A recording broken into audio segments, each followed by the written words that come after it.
Welcome back to Appalachian Dim Sum, where entertainment is our comfort food. This is episode 55. Yes.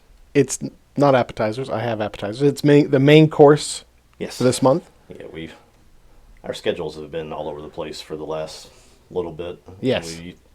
I think when we started doing this, we always tried to shoot our 1 month's worth of episodes in one sitting. Well, that was the idea. When we first got together, we were like, well, let's just record the entire... Well, when we first did it, we didn't know we were going to record so much. We were just like, hey, let's get together once a month, and then we'll just post once a month. That was the idea. But we talked so much, we were like, well, let's chop it up. Or we come to record, and I'll spend 2 hours trying to get our mics right. Yeah. And you're like, well, let's just record this today, and we'll come back and do the other. So... Well, the last couple of episodes, one of the issues we were noticing was I was having a very tinny voice where it was sounding like I was in a tin can or a sewer or something. And that was one of the things we tried to figure out this time. Hopefully it's not doing it right now. Hopefully not. We got it to where yours wasn't doing it this morning, and then mine was doing it. And I was like, where's the monetization? We could just have somebody like where we just come in and sit down and do our thing, and then we leave, and somebody else processes it all and figures out all the technical stuff. Well, one of my issues is I have a combination of problems. I don't enunciate my words. I've like mush mouth. I talk too fast. I stammer. I shouldn't be doing a podcast, really. I don't speak well enough to do that. We call this the Appalachian Dim Sum podcast for a reason. Right, exactly. Have you heard me talk? And one of the ways I overcome those various issues is I speak loudly, and I have pretty good projection. And we think that might have been the issue these past 2 episodes, is that I was just literally talking into my mic, but it was picking up on his mic as well. That's what we think. I spent decades being trained to talk very quietly and deliberately, right, as a police officer, so that when you had to raise your voice, people stopped what they're doing and were like, oh. Right. And it's hard to break back out of that and find a middle ground. I talk low, or I yell things that sound like I'm the god of war. Well, that was one of our issues when we first started. When we didn't have the mics, we were relying on the microphone on the phone to actually do the recording. And it wasn't hearing you very much at all. Like, it was fine for me because I'm very loud. Yeah. So I kind of feel like I have to whisper, but man, it's going to be something. I apologize to anyone listening, to us listening afterwards, because as I talk about things, I'll get excited and I'll start yelling. So we'll see. It'll be an exercise for me. Growing pains. Yeah. We've been doing this roughly a year. Over a year now. We're figuring it out. Yeah. So this main course is Lawnmower Man. Yeah, and I knew when we drew that, I was like, well, is that a main course worth? Because I saw it in high school. Right after I first started driving, and I think rented it a few times when it was on VHS, so in that same time frame. And then I don't know that I'd even thought about it since then. It was one of those things that I kind of enjoyed when it came out, but I guess as you think about the time frame of this and what followed it, just flashier and more exciting things happened. And we just finished talking about The Matrix. Right. The Matrix is my favorite film, one of my 2 favorite films of all times. And when you come back, you get stuff like that and all these other Star Wars things. I know they've come around to doing your favorite property. They've been doing Dune. Mm-hmm. You come back, it's like, oh yeah, Lawnmower Man. Yeah. It's like, forgot all about that. Well, it was released in 1992. Yes. Which was actually earlier than I thought it was. Yeah. I would have been a junior in high school. Right. And I think this was literally like right when I started driving. I went to go see movies because it was like, I can drive now. Bye. Right. Right. I've got a job at the Revco. I got a Cutlass Calais and a driver's license. This is like, see y'all later.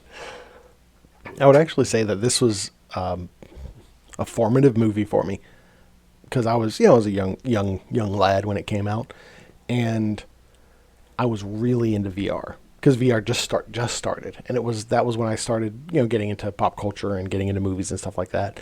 And VR has always been something I've been very interested in. I've still never worn a headset, never even seen actual VR. Yeah. I've seen it in this movie, and I've seen it in other pop culture things, and one, probably because it really wasn't ever an option. I know you had access to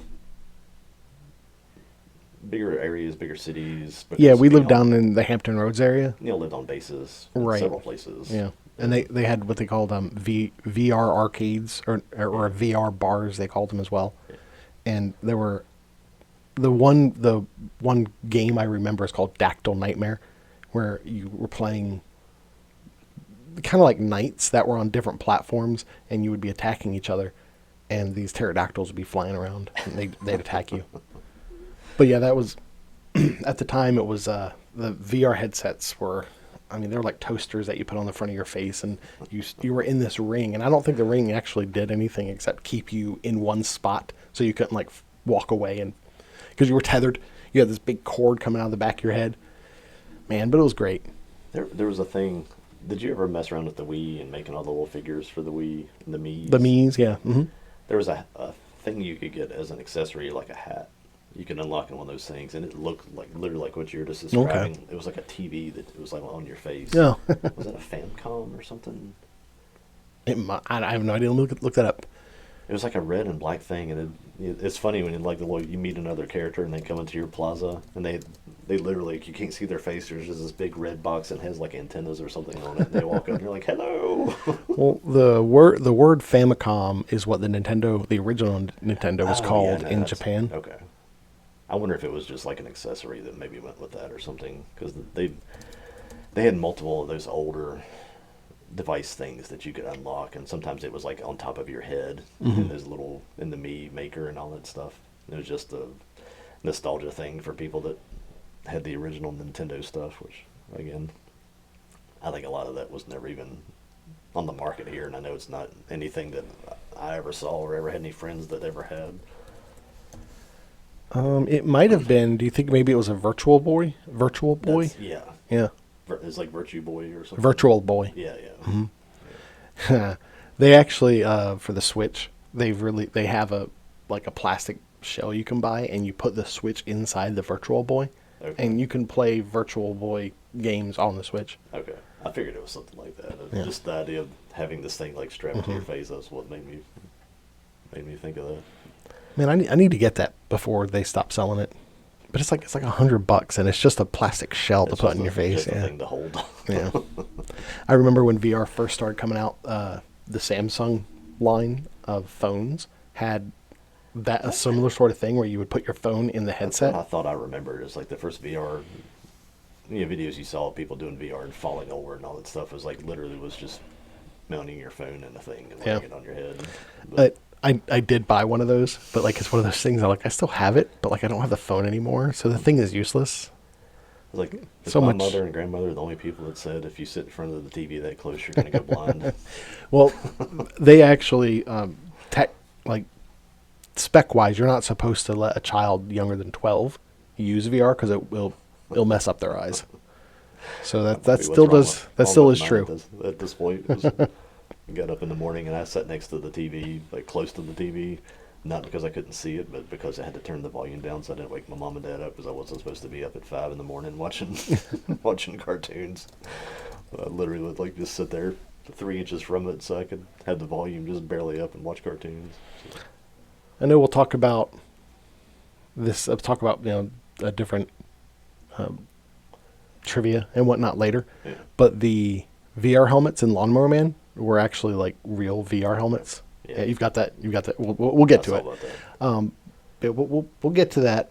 But I do want to talk about the Lawnmower Man poster. This is an amazing poster. Oh yeah. I mean, they don't make posters like this anymore. That looks like something that would be a good marketing campaign to get you to something today. Yeah, absolutely. When you come back to the delivery of the movie and the kind of the limitations it had kind of graphically, this is kind of overselling it a little bit, because it really does make it look that looks awesome. And it looks like a horror, but it's not a horror. I showed the trailer of this to my daughter because she had not seen it, and she and her boyfriend were actually laughing watching the trailer. Like, is that seriously? Is that seriously the Is movie? that really And it the was movie? like, yep, that's the movie. Did they watch the actual film? They haven't watched it yet. Oh, okay. They were kind of like, I don't Were know. they laughing at the CG? Yeah, yeah. See, that's one of the things that's really interesting because, I think it's because I grew up with it, and I remember it, and I have nostalgia for it. It doesn't, like, to me. I look at it and I'm like, this holds up really well, you know, for how old it is. I've said before that if the story is good, Mm-hmm. that I don't mind kind of janky special effects if they're not Right. super bad. And I enjoyed the story of the movie. Some of it when you get back and watch it now, it's like, wow, that is that's very cartoonish. Yeah. But you mentioned it was a 1992 movie. Mm-hmm. I got numbers up here at the top by that part. Yeah. It's ridiculous how much money this movie made. Did you ever look at all that? Nope. It's a $10 million budget. That's wow. Okay. And I know 1992, so That's a lot of inflation money. and stuff. Yeah. Yeah. But thinking about, and I keep going back to this since we talked about Mystery Men, that was like $100 million. Yeah. And I keep comparing other films to, man, Mystery Men cost $100 million. Yeah. This costs like Mystery Men cost 10 times the amount this costs. That's Say crazy. 10 million. You look at the cast and all this, is like, I think they must have spent all that on Pierce Brosnan. Right, right. Well, was he popular at the time? I think he was still doing like, what was he was on a TV show. It wasn't Remington Steele, was it? Oh, I think so. I think you're right. Was it? He was something like that. I think that was kind of where he came in. And This was the first thing I had ever seen Pierce Brosnan in. I don't think he really ever kind of caught on to things until he took over the Bond stuff. And then from there, it was like, hey, let's throw Pierce Brosnan into this storyline because he was James Bond. And I remember thinking as a child when I saw this film, I was like, man, he would make a really good James Bond. Yeah. This thing made $32 million domestically, That's not too bad. $150 million worldwide, Oh my goodness. and What? another $13.6 million in rentals. Wow. It's like one of the most successful movies. I think Why did it do so well overseas? I don't know. I really I want to. I lack want of to. other options. I want to know what not what region it did best in. I don't know. I remember I was looking this up. I think they said it set like some kind of record for like, I forget what the measurement was. It was like something about independent films, like, so it wasn't like a big studio film or Right. something. But like, as far as like box office and like profitability, this is still like one of the most successful movies. That's awesome. Like the last couple of decades, and it's like, then you go back and watch the trailer, and you're like, really? But Okay, let's see. It did. 32 million domestic is good because you have Yeah. $10 million budget. You throw in your advertising back then, it's probably only adding another maybe two. So it was probably realistically 12 to 13 million to get it completed and out the door and then marketed. And you're still almost tripling that. So that's, I like it when I can triple my money. Yeah. It looks like it did 6 million in the UK and then 112 million in other markets worldwide. Excuse me. I mean, I have no idea where it got released, but I could see this being something where like Japan and China. Yeah, it really was sort of it was a movie that was made very closely after some of this technology being kind of revealed. Yeah. It's Well, some clips and stuff. 1992 was before the internet. Yeah. That's one. So it might have That's- been a whole what people it was was- like, did you see that thing that they did in America where they Mhm. got like virtual reality, and it just became a fascination. And we've been talking with some people and some different stuff. I won't get too deep into that about how somebody that we know produces like they've got a small production thing for a little bit of technology that they sell here domestically. That it's already been stolen. Like China's already got it. As it's a thing they created. I'm sure they probably just bought one and just reverse engineered it, and Yeah. are trying to sort of flood markets with the thing that they make.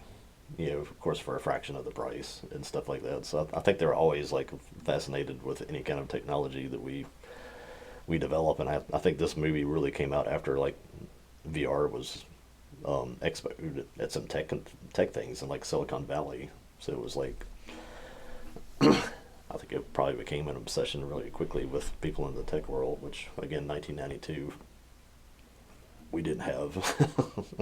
I'm not sure if we even still had. We may have had a Nintendo at that point. I don't think we were still trying to keep our Atari working. we we were on the Amiga in 1992. Yeah, we might have been to the point where we were renting.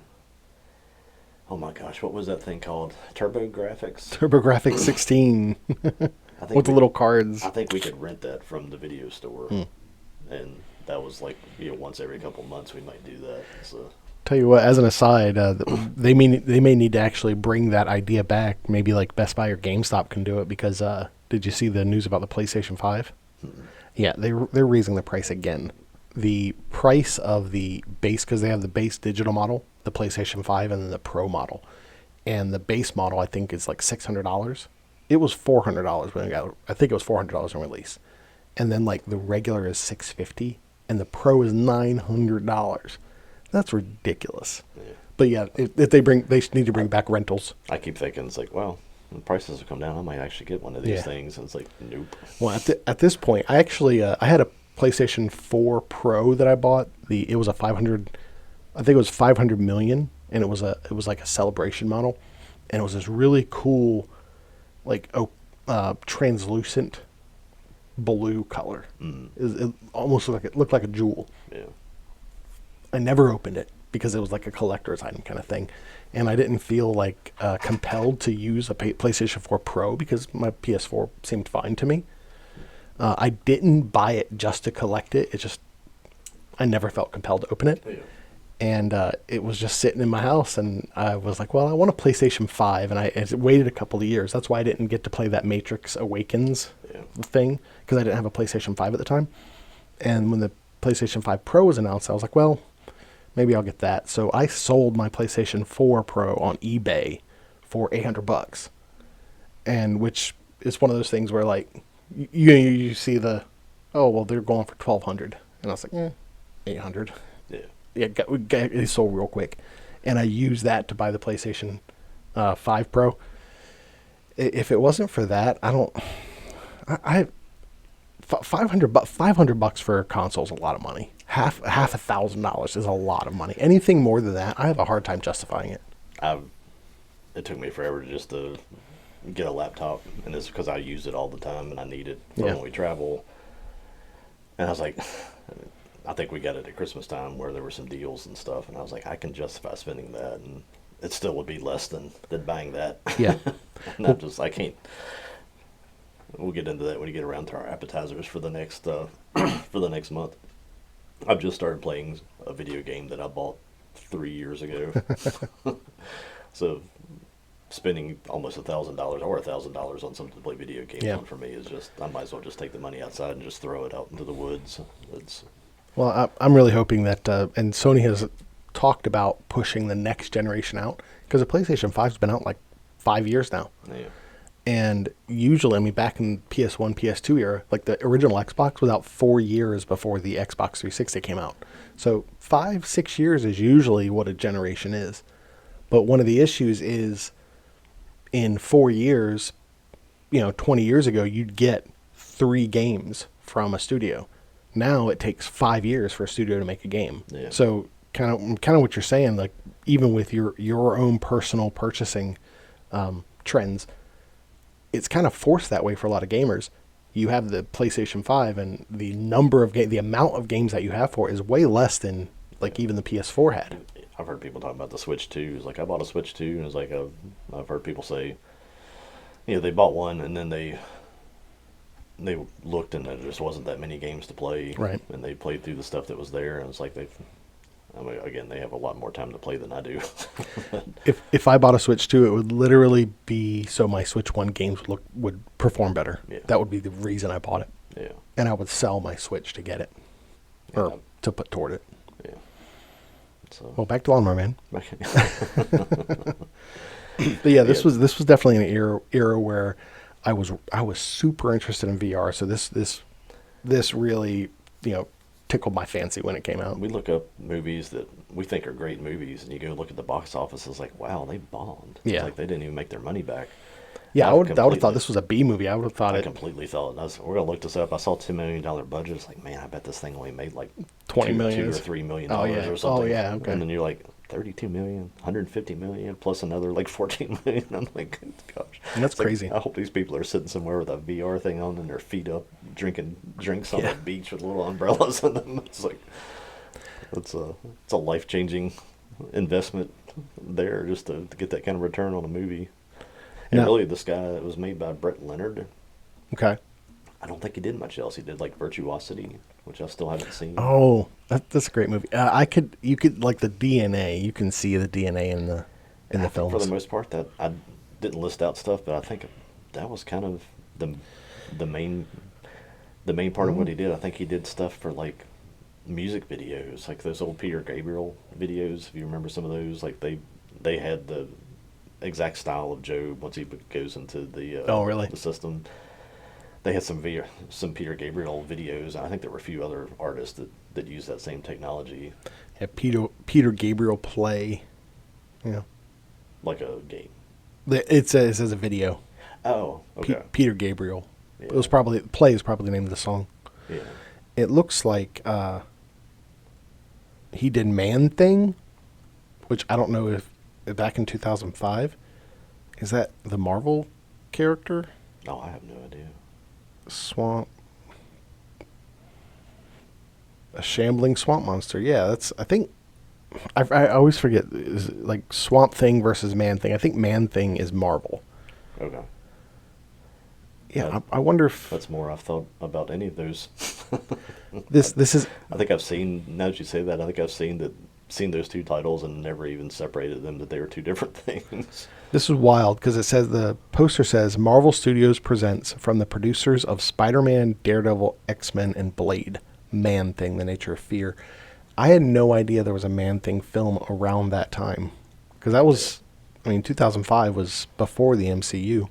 I always shouldn't forget at this point. I always forget that whatever Marvel did or DC did first, the other one did it right after it and just renamed it and be like, hey, Right. we got our idea. And it's like, well, it's like you guys are like two siblings that hate each other.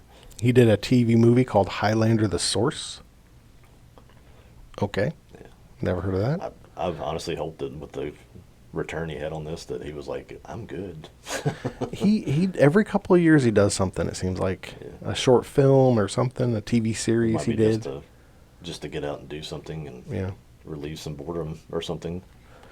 All right, well, I love the thought of doing that, where you could just sort of make one really nice production, get all the money that you need, and not spend the rest of your life trying to chase that again.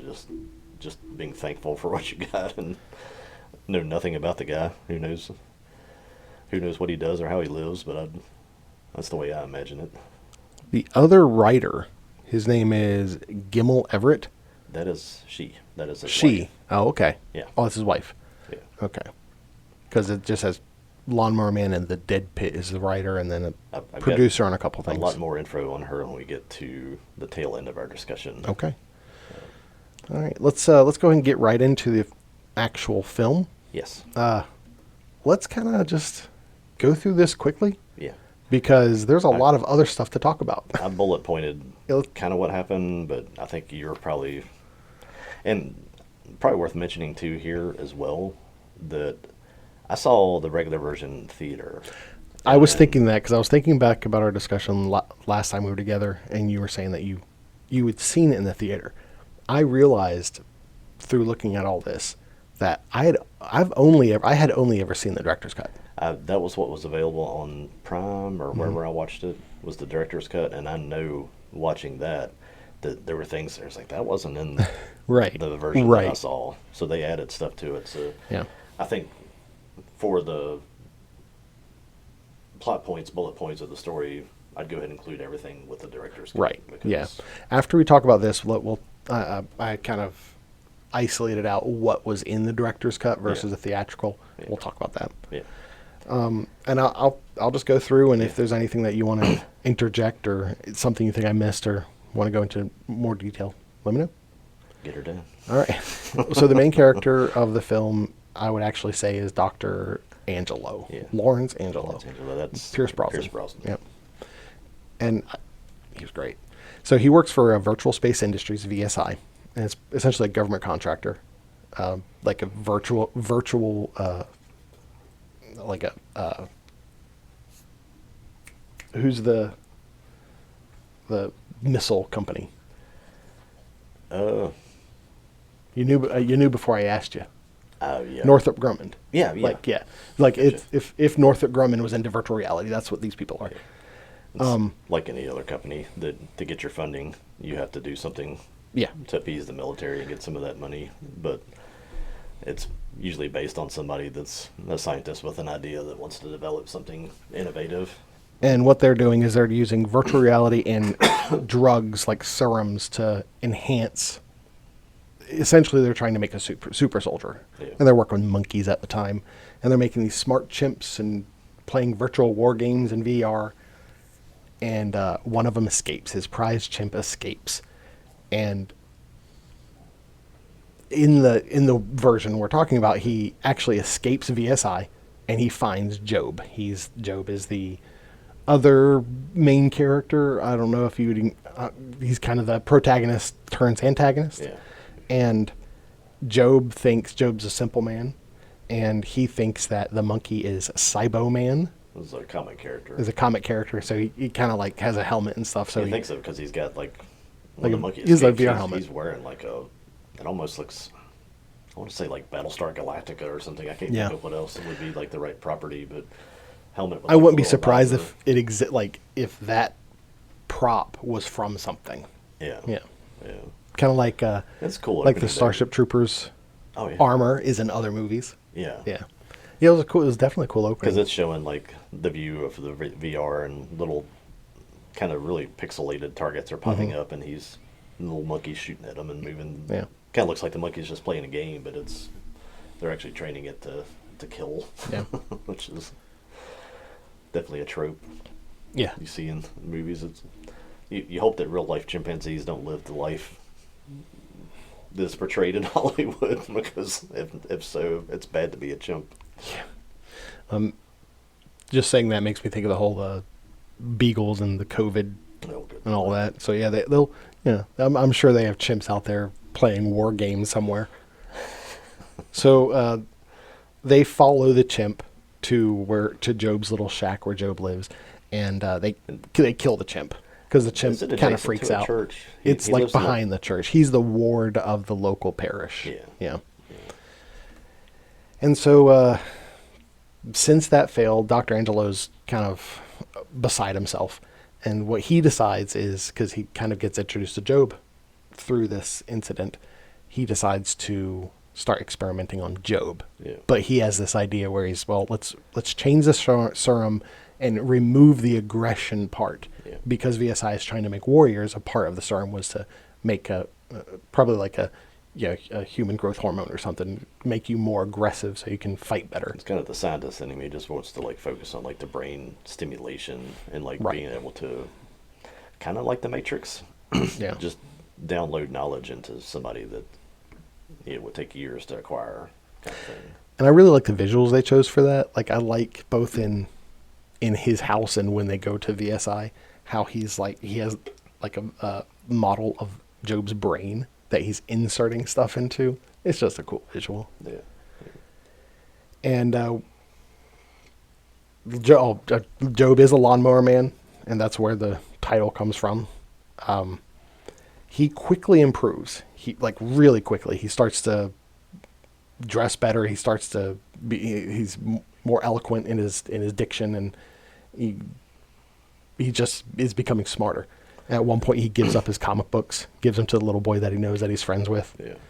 One thing to probably not skip over real Yeah. quickly is, say they live next to a church. Right. Joe is sort of like the handyman for the church, Yeah. the lawnmower guy. That's the Stephen King probably insert trope of this, is that the priest is stereotypically Catholic Right. guy, Yeah. and You think like Irish beats, Catholic? Yeah. yeah, he beats Job and he forces him to confess, and makes him take his shirt off and whip him for. Job has a crucifix that he's made out of lawnmower blades in his little shack that he prays to. Yeah. He has I always kind of like this visual. He has a little chalkboard, and after he finishes praying, he takes a little chalk and he goes, "Amen, amen, amen, amen," and he like marks how many times he says "amen." Not that he's actually counting; he's just marking as he says it. Kind of makes you think that Hollywood is like a collection of everybody that had a bad experience in like a Catholic school. Right. It's like I don't think they're all that way. It's like they like to portray them that way for some reason. Well, tropes are tropes for a reason, I guess. Yeah. And as he improves, he gets this like insatiable desire to learn. And at one point, he's reading a textbook, and the priest finds that he's reading the textbook, and he admonishes him for it because like, you don't need to be reading this stuff. Yeah. And the guy who I forget his name. Which one? The guy who is like he's also a handyman or lawnmower man. He's the one that takes Jobe out. It's I know him as an actor as Juliette Lewis's dad. Oh. I love Juliette Lewis, even though she's probably crazy. She's just somebody I've always had hots for as a kid. But Jeffrey Lewis plays him. He's that guy you'd know from any kind of like 80s show. He was in everything. But he's Terry McKean. He's the priest brother, right? Right, yeah. You're right. Yeah, didn't think about that. Yeah, he's the priest brother, and he's even though carries the flask around and drives his maintenance truck, and he's the earthly, he's the earthly side of that. He's the Irish trope, and they both, and even though Jobe is like the ward of the church, Terry kind of takes care of him. He's like takes Jobe under his wing, kind of thing. Yeah. And it kind of seems like maybe it's Terry's company and Jobe works for him. Yeah. But even with the desire to learn, he starts, like I said, he starts dressing better. He starts caring for his outward appearance. He starts getting like interested in women, that sort of thing. Becoming aware of and the world. Right. Is probably the shortest way to say that. I mean, he's becoming educated. He's starting to understand dynamics and psychology and all sorts of things that were just. I also felt it kind of like he was growing up. Yeah. Because he very much, like with the comic books, when he gave his comic books away, he was very much a child and childlike. And then as he grew up, he became an adult. They have other characters kind of work through the movie too that are always sort of bullying him. Yeah. And it's that sort of other little trope you see in a lot of movies where the that guy was just a jerk. I mean, there was no reason for him to treat Jobe like he did, except he's the bully. He's the bad guy character. Yeah. And along with these new developments, he also develops telepathy and like psychokinesis. Like he can move stuff with his mind. And I can't remember. Does he like? He just starts being able to kind of hear thoughts that people are having. Mm-hmm. At first, he starts being able to hear, but then he can like project into their mind. Yeah. There's the sexy neighbor. Yeah, Marnie. That lives nearby, and I think doesn't he like hear her thoughts or something when he's like watching her from a distance or something? Well, I think while he's mowing the lawn, Yeah, he hears what she's thinking about him.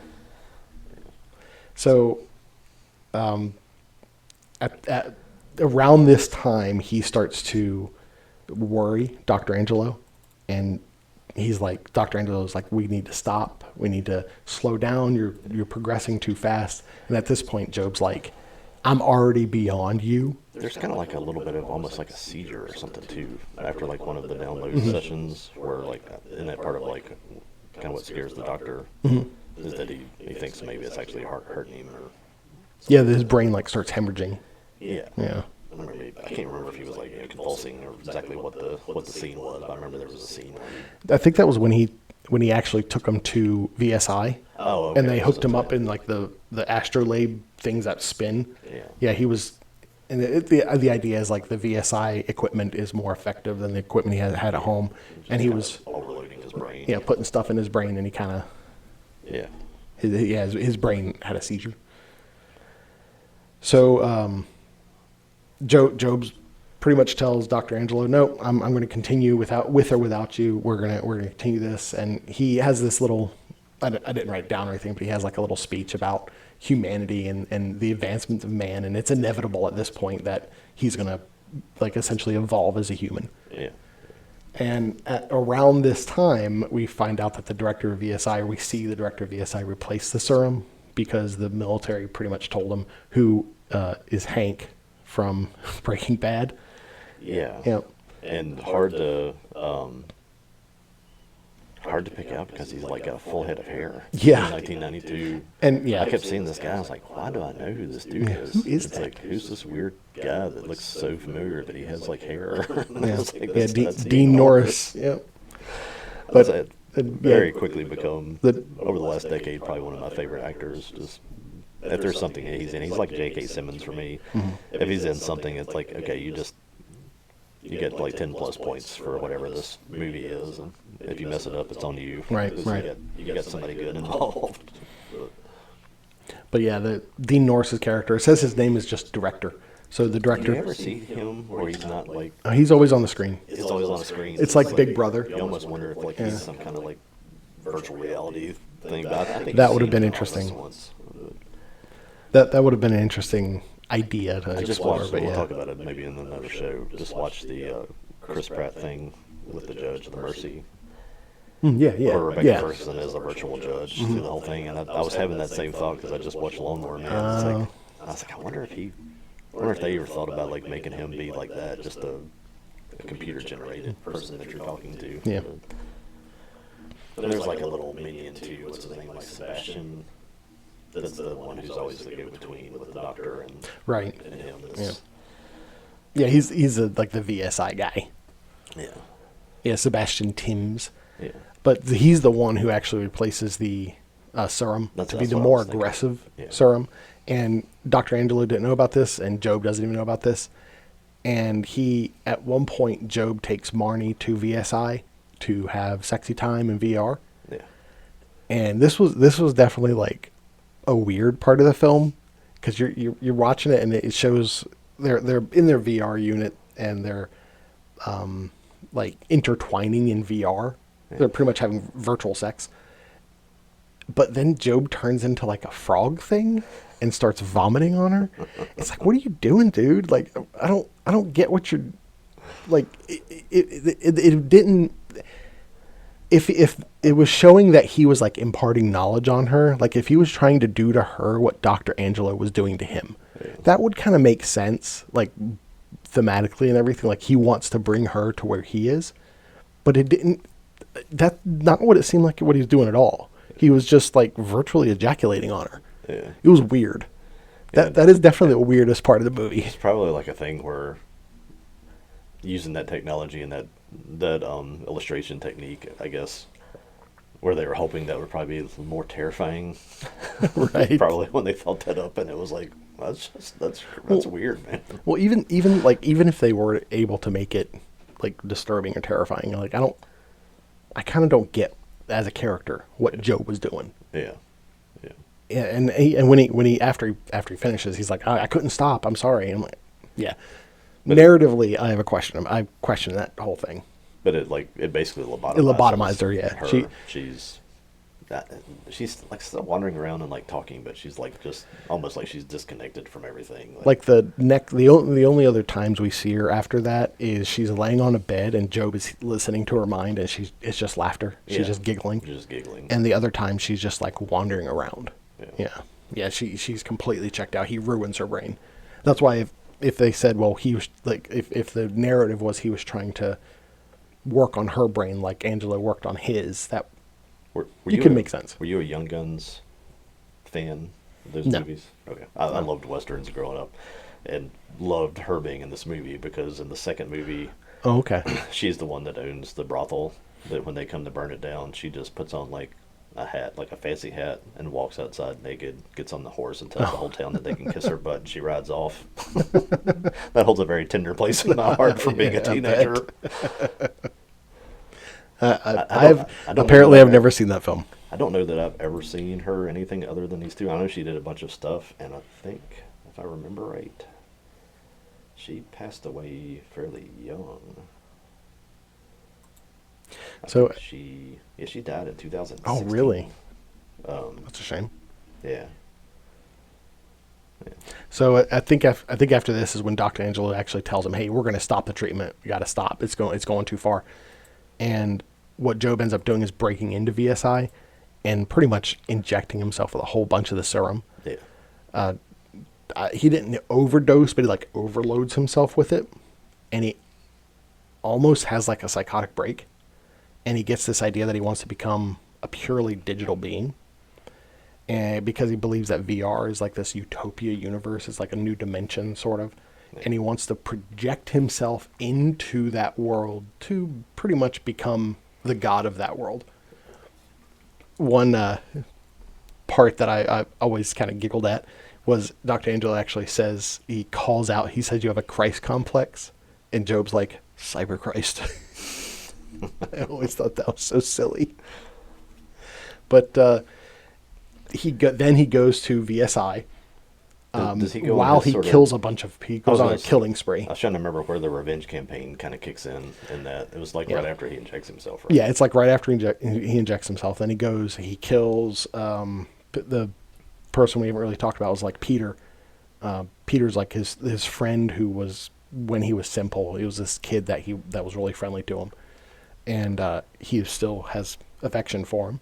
And Peter's father is abusive toward him. Harold Parkett. Harold Parkett. One of the only really ties to the Stephen King story, which we'll talk about Right. again here later. And he goes and slaughters Harold Parkett, pretty much. No, not pretty much. He slaughters him. It uses the lawnmower. Yeah. Lawnmower comes in, runs over furniture. The guy's trying to get away from it. Basically, like runs out the back door, and the thing just Dukes of Hazzards off the porch and and lands on him. And that one scene is we'll talk about it. But it was surprisingly I was surprised at how faithful it was. Yeah, if you wanted a short film of the book, just cut that like 5 minutes out, and that's pretty much the book. So we'll talk about that again. Yeah, here more in a little bit. He goes to the parish, kills the priest, sets him on fire. Yeah, and that's I guess that's the part with the graphics when you come back and watch it, where it's like, well, you started. They stuck with that whole idea of like the AI illustration, or I'm not sure what the right CG word, CG for that.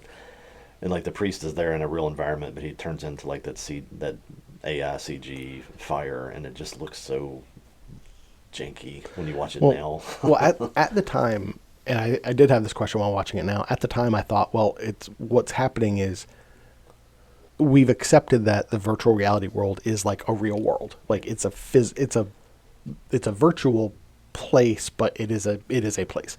And I was like, well, Jobe is bridging the gap between that world and this world. Like, think of it like dimensions. Like drawing the priest into it and burning him. Yeah. With VR fire. Yeah, with the digital fire. Yeah, with digital flames.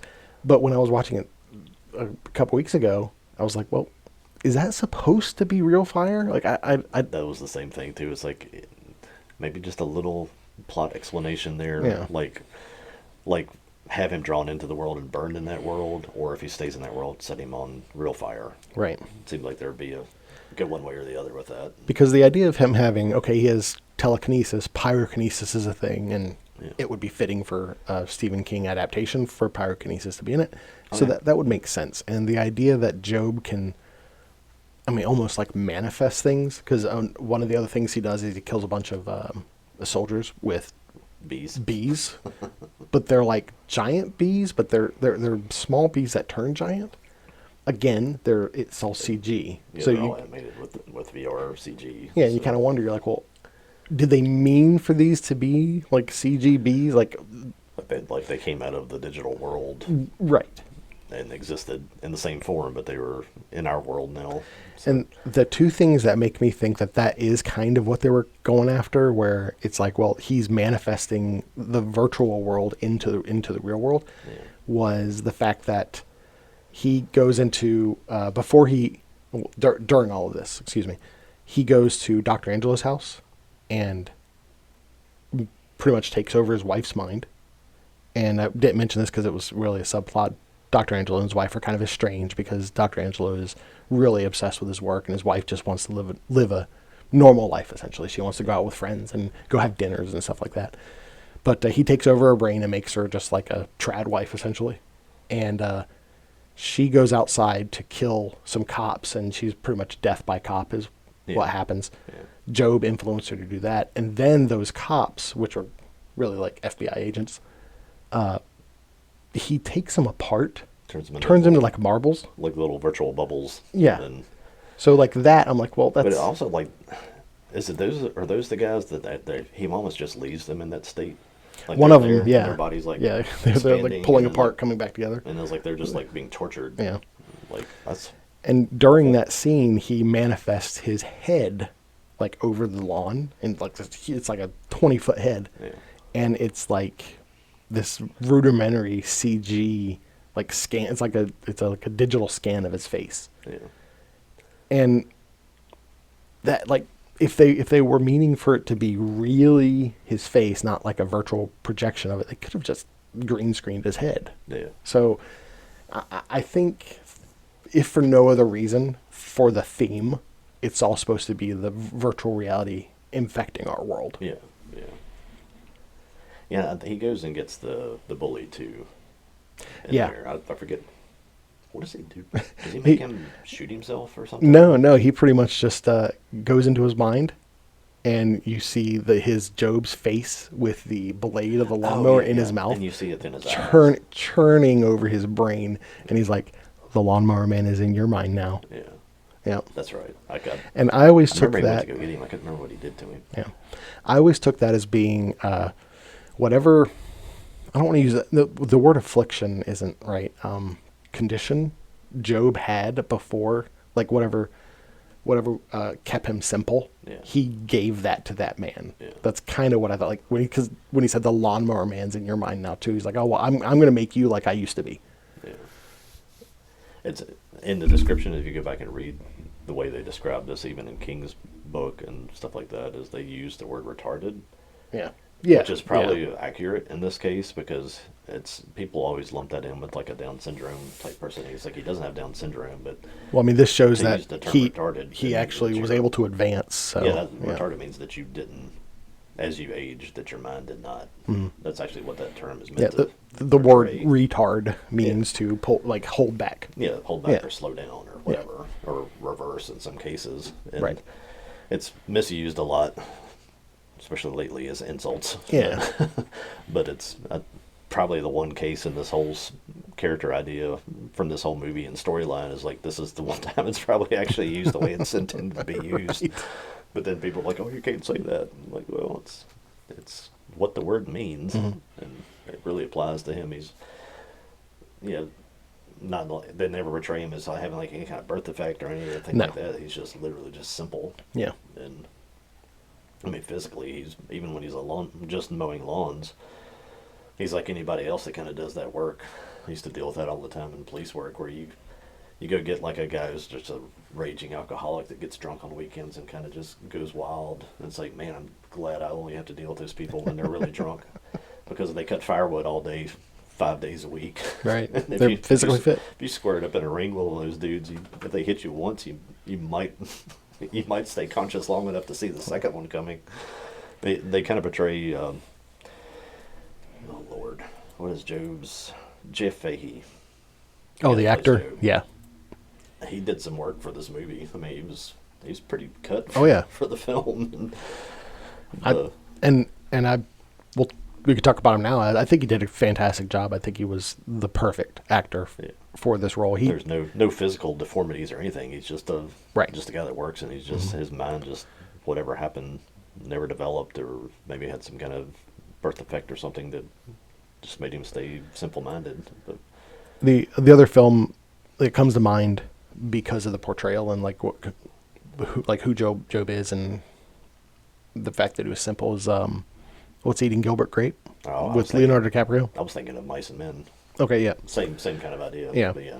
But I always felt, and I always chalk this up to DiCaprio was younger and not as experienced, but I always felt as if his portrayal was a bit cartoonish in What's Eating Gilbert Grape. Yeah. I never got that from Jeff Fahey in this. I felt like his portrayal was like, was really well done. Yeah. Like you believed Jobe was simple, and it didn't seem like he was a man pretending to be simple. Yeah, like when he interacted with like the kids that were, probably what 9, 10 years old in Yeah. the movie, that's the level he was operating on. Like Right. the kids liked him because they didn't fear him. Yeah. It was just like he was like another one of them. Mm-hmm. He was just in a 35-year-old body at the time.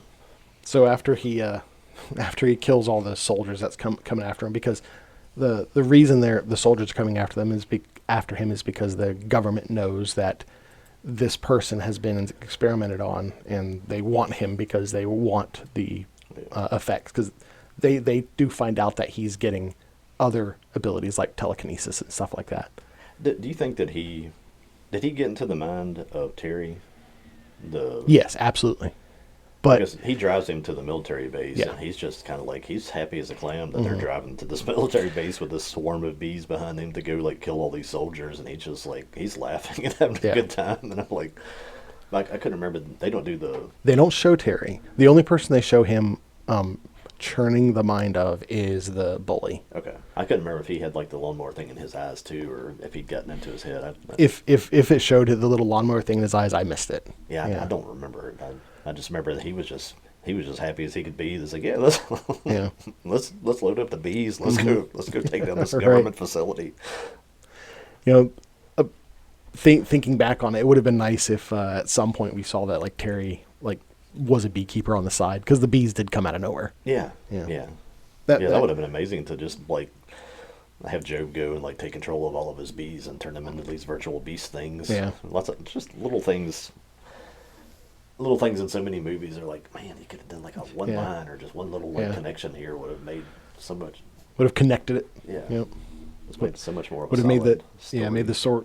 Excuse me. Yeah, definitely would have made the story a little stronger, just overall. Because I remember even as a kid seeing it, I was like, what are these? I thought they were locusts at one point.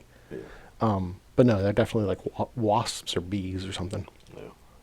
But he makes his way to VSI, and he sort of turns himself into pure energy. His body gets emaciated, and he Yeah, just like- it's like a balloon. He It's deflates like his body. Like a Mortal Kombat pulling the soul out. Like Yeah, it's just, yeah. There's just a shell of him left there, and he enters the virtual The world. virtual world. And then Dr. Angelo goes in the virtual world as well. And they're also planting charges around VSI to blow VSI up. He goes there with the little boy. Was that was Peter. Peter. Mhm. And they're trying to stop Jobe from finding, because Jobe tells Dr. Angelo that if he manifests into VSI, he can access the world from VSI because of all the different nodes that they pretty much talk about the internet prior to the internet. It's like I want to connect to all the computer systems worldwide. Yeah. And that too was another thing that you're like, What? can you do that? It's Right. like literally like later that year, next year, like, hey, we can do that. Yeah. Well, that was kind of introduced into the public consciousness with War Games, because War Games, like, they showed the literal modem that you had to put a receiver on and dial a number and stuff like that. Yeah. And they kind of tapped into that idea because he said, my birth cry will be the sound of all the phones All the on phones Earth in the ringing world at once. Yeah. Yeah. Yeah. So Angelo is trying to stop him, trying to prevent him from leaving, and he's blocked all the digital exits. And Was so that Jobe, was that the world's first firewall? yeah, something pretty much. That's pretty much what it was. And Jobe is trying to escape by doing like combinations. He traps Angelo too, but then, like he sees that Peter's there. He sees that Peter is there. He doesn't want to hurt Peter, and he knows that there are bombs there. So he lets Angelo go to just go get Peter out.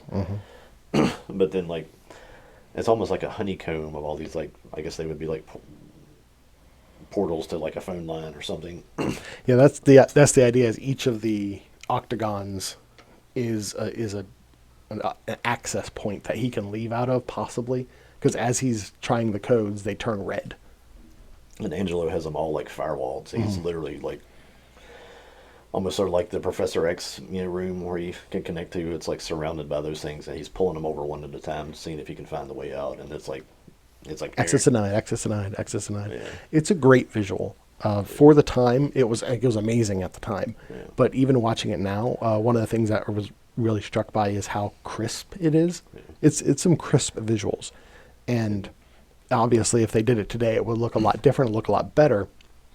And as he starts to panic and realizes the time's running out, like he speeds up and he's like, he's doing multiple ones at a time. Just Yeah, at one point it looks like he has.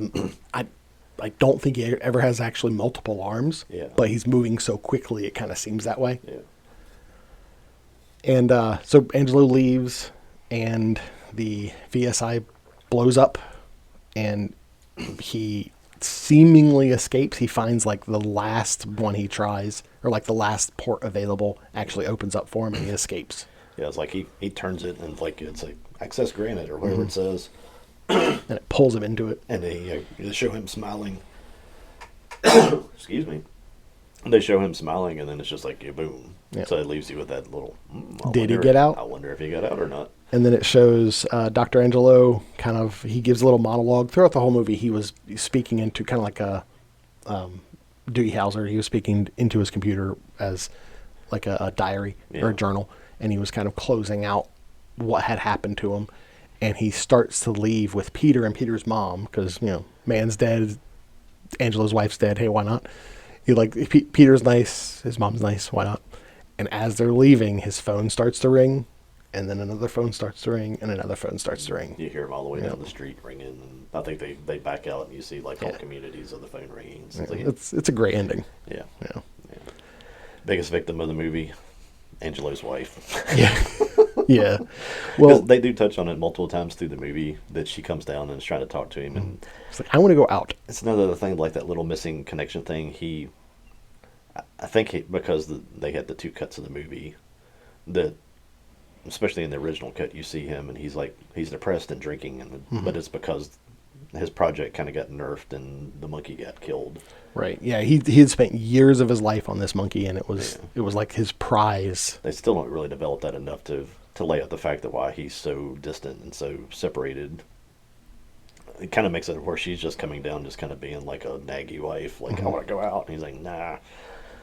But then you don't understand the pressure I'm under. You don't get a lot of sympathy for her but it's like she does that multiple times, and then she gets possessed and she goes outside and is being controlled, and you do that. It's kind of like a flashback to the opening scene with the monkey where he's doing the video game. You see her virtually like shooting at this point agents, right? At that point, Jobe had put Dr. Angelo in the VR, and he was having Dr. Angelo watch her virtually do all this. Yeah. So she's blowing away guys, and then of course they respond. There's multiple agents there, and they kill her, and it's like, wow, God, it sucked to be her in that movie. Right? It's like all she wanted to do was like just be married and go out to eat.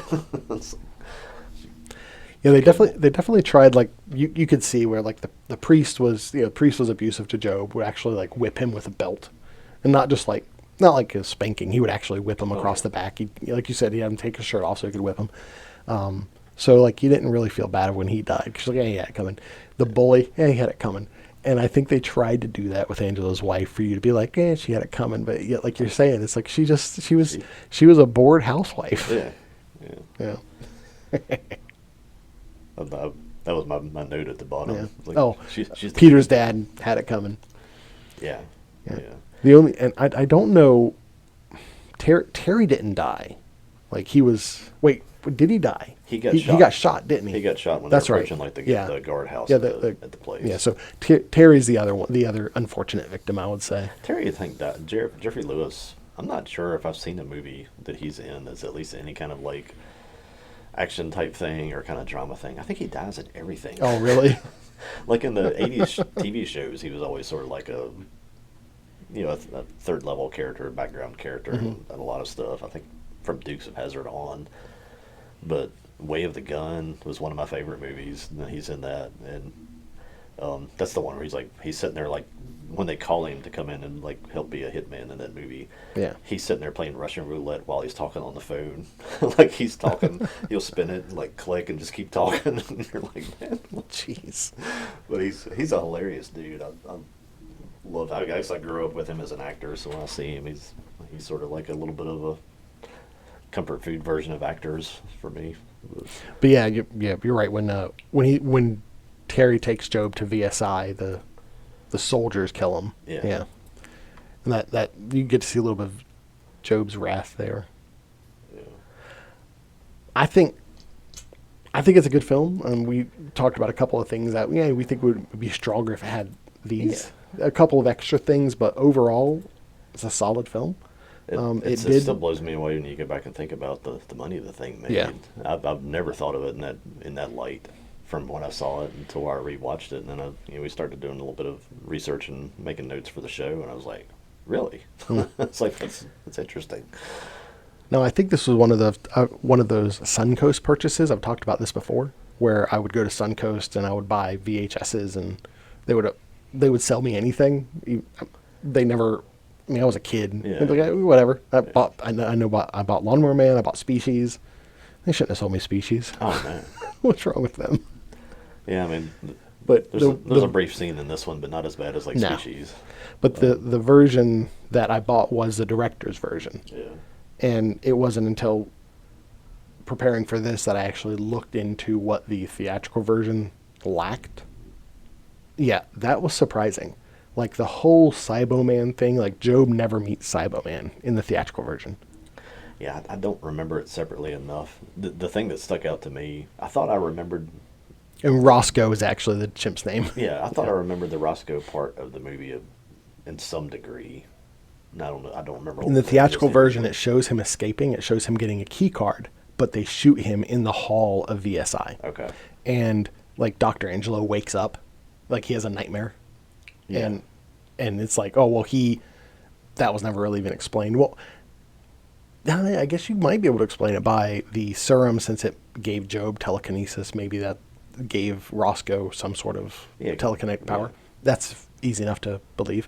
But the scene with the wife being taken control of and then turned into the killing machine, I know. This is allergy season in this part of the country. Sorry for the fact that I keep losing my voice every time I stop talking. But yeah, you're right. That was also not in there in the theatrical cut. She just leaves him. Yeah, I know when that scene came on, I'm like, I stopped it. I was kind of watching it while I was back here in the back working. I was like, she got a gun. I was like, I don't remember this part. And she goes out and starts just dropping people, and I was like, well. Do you remember who the security tech? Do you remember that character at all? Security tech. Probably just somebody sitting at like a desk or something. It just popped up to me when I was looking at the cast of this. Mm-hmm. He is the guard in the Green Mile that they have to like lock up Doug Hutchinson. I'm sure in this in '92 he was probably like 18 or 19 years old. Seems. I mean, he might literally be the guy because there's a booth at one point that they go by. I mean, that could be he could be in there. I don't.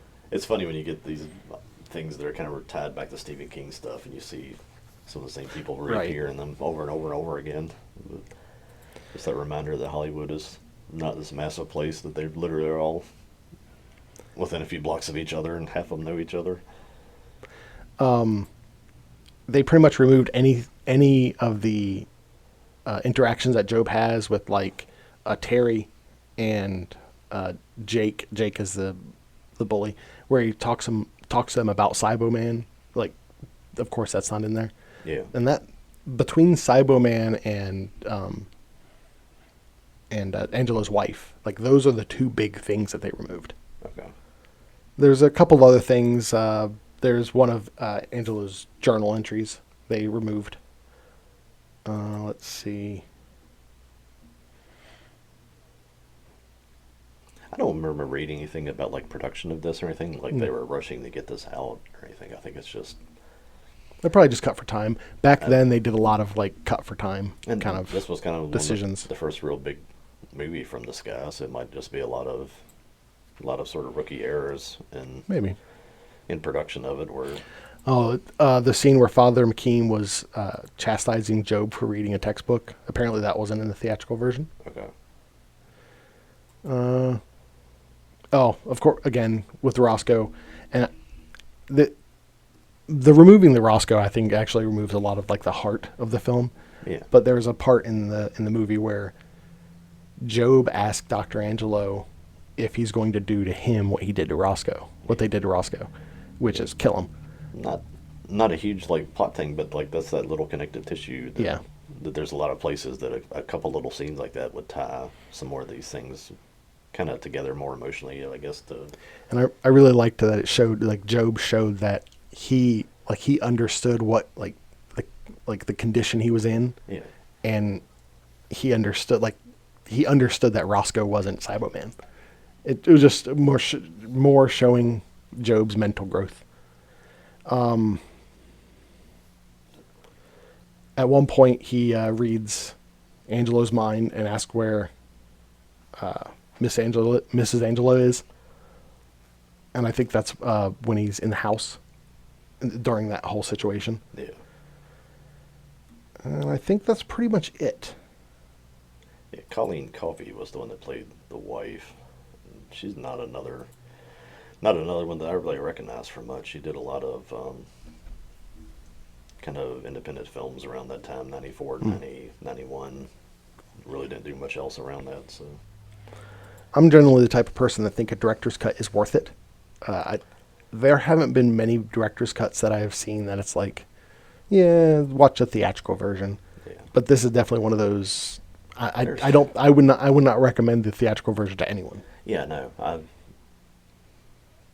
had such a time jump between those two that even with a little bit of aversion to some of the animation in this one, I liked the director's cut version when I rewatched it. Mm-hmm. It's a cool story, and then this was watching it too, knowing at this point all the changes that it was from the story, from the Stephen King story, and all the kind of, I already read a lot about some of the stuff that surrounded the production of this, and despite kind of knowing all that, I still really like the movie. It's interesting story to get into on the rest of that, which we'll get to here shortly. But I also think Jobe is a tragic character. You kind of feel bad for him overall, but seeing what he does to Angelo's wife, like you were saying, she's a victim in all this. Yeah. Even though they try to kind of make you not feel too bad because it's like, oh, he's mean to Angelo. Okay. But when he does that to her, you see like how little he actually cares for people. Yeah. Every other person, like we were saying, they set it up to where you feel like they got what was coming to them, except for Terry. But Jobe did not kill Terry. That was against his desires. But yeah, he wanted to kill her to hurt Angelo. Yeah, and make him more of a villain. I think that's what that accomplished. I want to talk briefly about the CG. I have the picture of Jobe, Cyber Jobe, essentially. Apparently, the CG was made on Silicon graphics workstations, and this was like before, like, computers. At-home computers could do this kind of stuff. So this was like $4,000 workstations that they would do the graphics on. It was all in-house tools, so it's not like now they will use like Maya or something. Yeah. That's an actual product. Back then, they weren't doing that. It was all like it was more kit bash, where they would have different pieces of software and they like stitch them together with their own custom code. The studio that did it was called Angel Studios. It was founded in 1984 by Diego Angel, and not to be confused with the current Angel Studios. Right? No, yeah. When I was googling that, I had to explicitly say Angel Studios CG Animation. Yeah. And apparently, in November 2002, Take-Two, the video game developer publisher, acquired the studio and merged them into Rockstar under the San Diego banner, forming Rockstar San Diego. These are the GTA people. Yeah. Rockstar did like, don't they do Uncharted and all that stuff? No.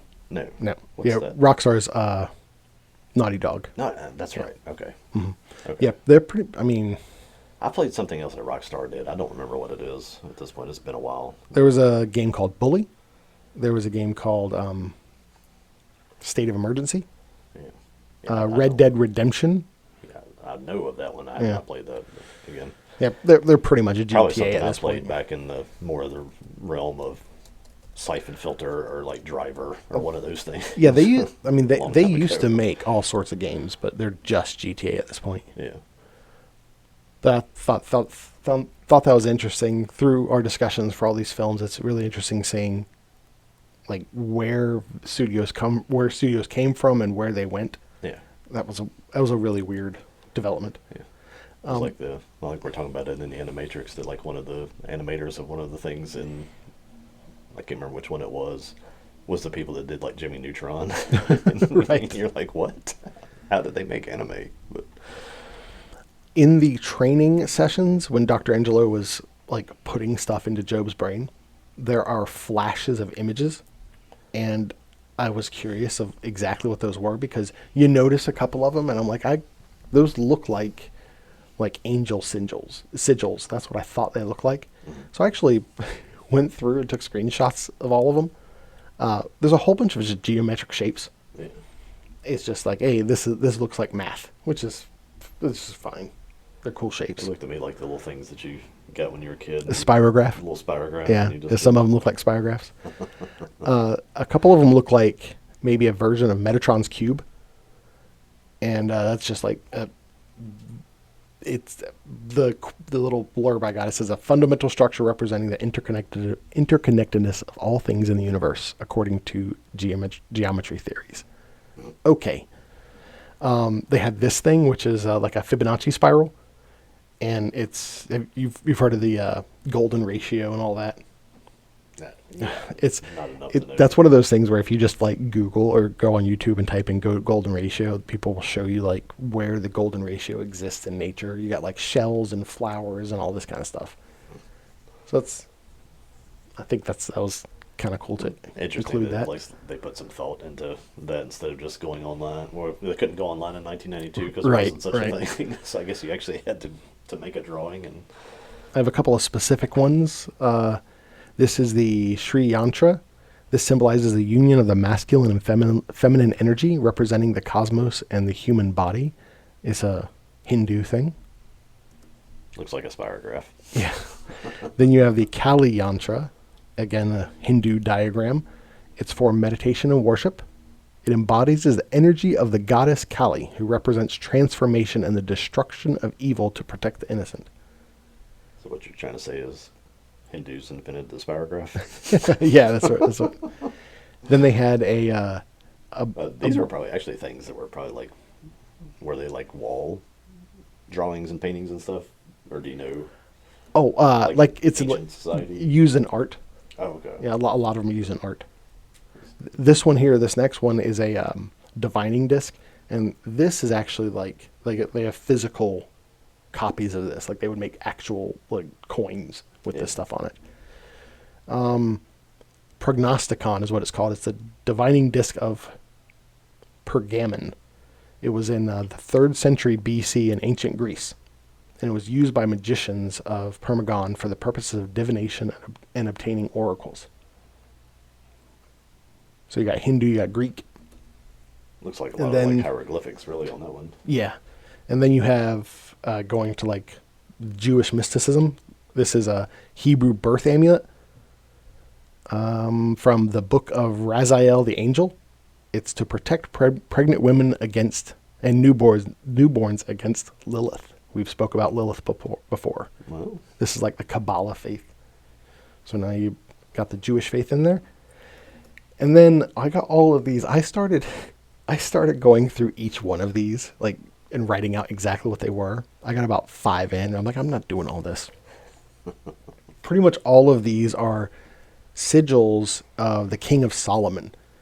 And they're pretty much used for, like, ancient Hebrew spells in the Kabbalistic and Talmudic teachings.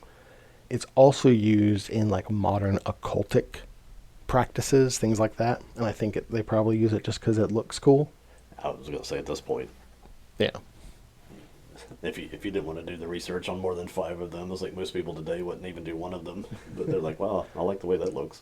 Well, I'll be honest, as soon as after I got about 5 in, I was like, I don't want to read all this. Yeah. That was a part of it. I was like, this is way too many, but also I believe in magic, and I don't know.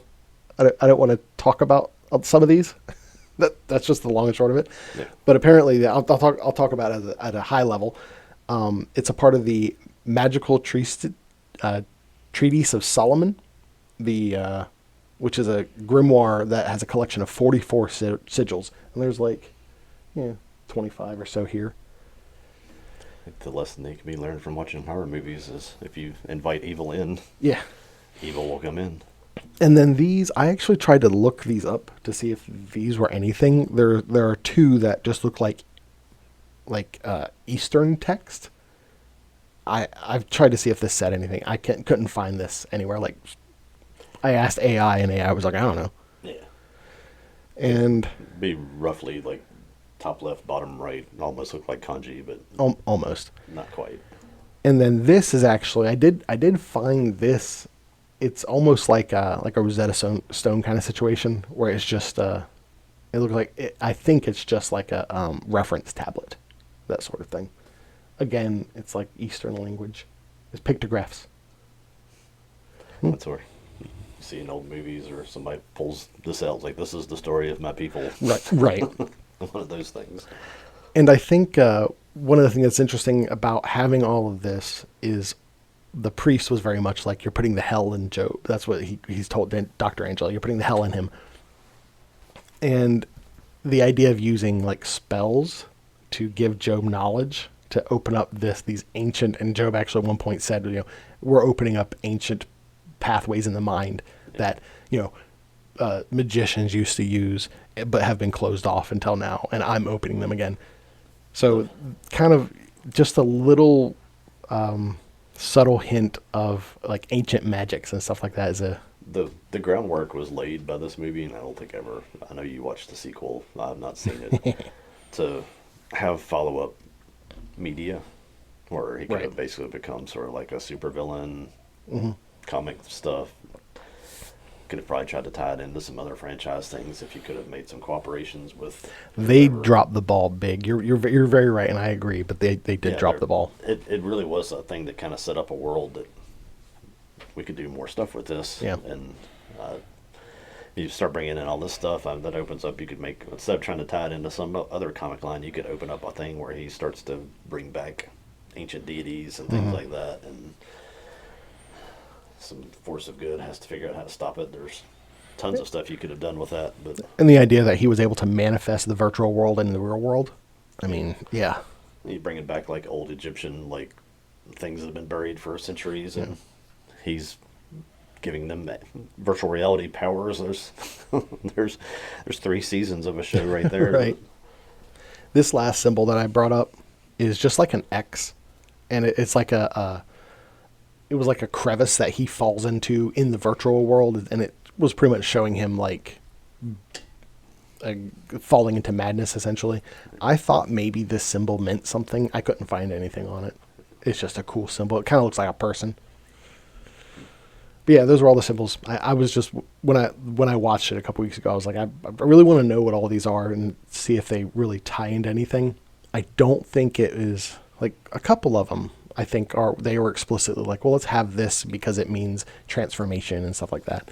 But mostly, I think they were just like, hey, let's get some cool symbols. Yeah. I'm going to talk about the second film real quick. Yeah. Max Headroom. Yeah. The actor, I want to bring that up. I know him better from, because I used to see Max Headroom on commercials. Mm-hmm. He was in that Dawn of the Dead remake with Okay. Vin Rhames and stuff. It took me like the second watching to ever figure out that was Max Headroom in that. But Yeah, Matt Frewer. that's right. And Matt Frewer is one of those actors, I think everybody would recognize him. Yeah. He's been in so much stuff. He was, like, I think I told you, he was in The Stand. They tried to make him a bad guy in, I don't remember if it was the main Walking Dead series or if it was the Fear the Walking Dead. Okay. But just one of those things where I think at the age that he was at when they were doing that, it's like, y'all need to find better bad guys because he wasn't a convincing bad guy. Right. My biggest criticism of his portrayal of Jobe is it would have, if he was following up, like if Jobe was played by Jim Carrey, like his portrayal of Jobe felt like he was playing a Jobe that was played by Jim Carrey. Yeah. It's very, very cartoonish, very much over the top. It did not feel like the same character. Plot-wise, the very opening of the film, they are going through VSI, and they find the body of Jobe, who's been they have to amputate his legs and because he's been damaged. Yeah. But he escaped. Yeah. It makes no sense. It makes zero sense. I have not seen the movie, so I have no idea. Yeah, I'm just saying it makes zero sense. Yeah. Like in the Lawnmower Man, and I went back to the theatrical cut to see if maybe, because I was thinking, well, maybe the director's cut cut the stuff where Jobe becomes emaciated and they cut him look like a mummy. Right. So Yeah, like a really, deflated balloon. Yeah. Yeah. So they bring him back, and he's kind of at one point he's kind of like inside his own mind, and that's almost where they like narratively it seems like they thought it went, is that he retreated into his own mind. The plot is he needs this what's it called, like the chimera chip, and it's this chip that will allow all the world's computers to connect together, and it'll give him access to everything. Yeah. Essentially what they did is they took like the last 10 minutes of the Lawnmower Man and just let's stretch it out. It's the end goal for Jobe is the exact same that the end goal for Jobe was in the original movie. Yeah. Except it takes place in a quasi cyberpunk future where Peter, from the first film, same actor, the kid who played in the Last Action Hero. Yeah. He's like a teen at this point, and Jobe contacts him and tells him he needs his help, and he decides to help Jobe because he remembers Jobe fondly. And Jobe's making this chimera chip for a company, and Jobe announces that, well, once the chimera chip is finished, he'll be able to connect everyone in the world, and then what his plan is to actually like get people to join him in cyberspace, and he can be like their cyber god.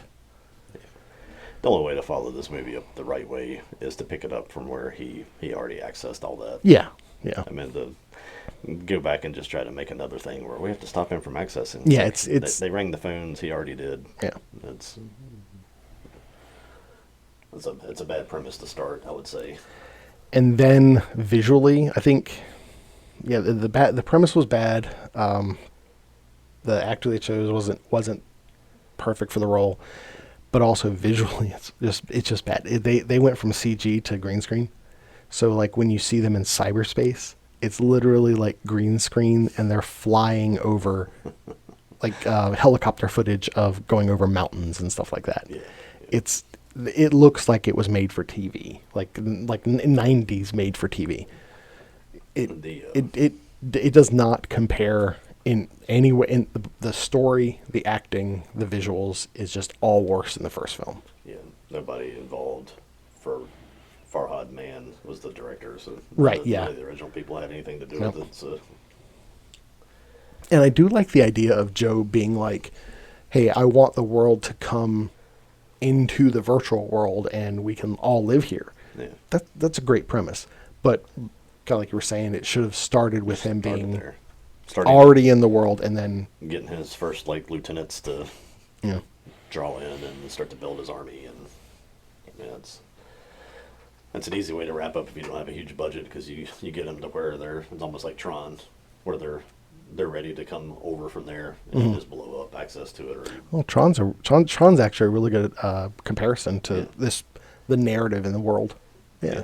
I mean, you don't have to have like the big crossover fights if you don't have the budget to do it. You can just have him continually amassing the stuff and people finding out that he's doing it, and then you blow it up cybernetically, whatever.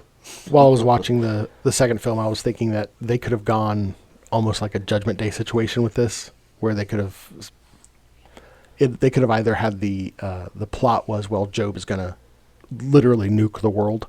Yeah. Be like, well, I'm going to destroy your world so you can come into mine. And they kind of touch on that, but the idea is he's going to create chaos, like social unrest, so that people want to come into the world.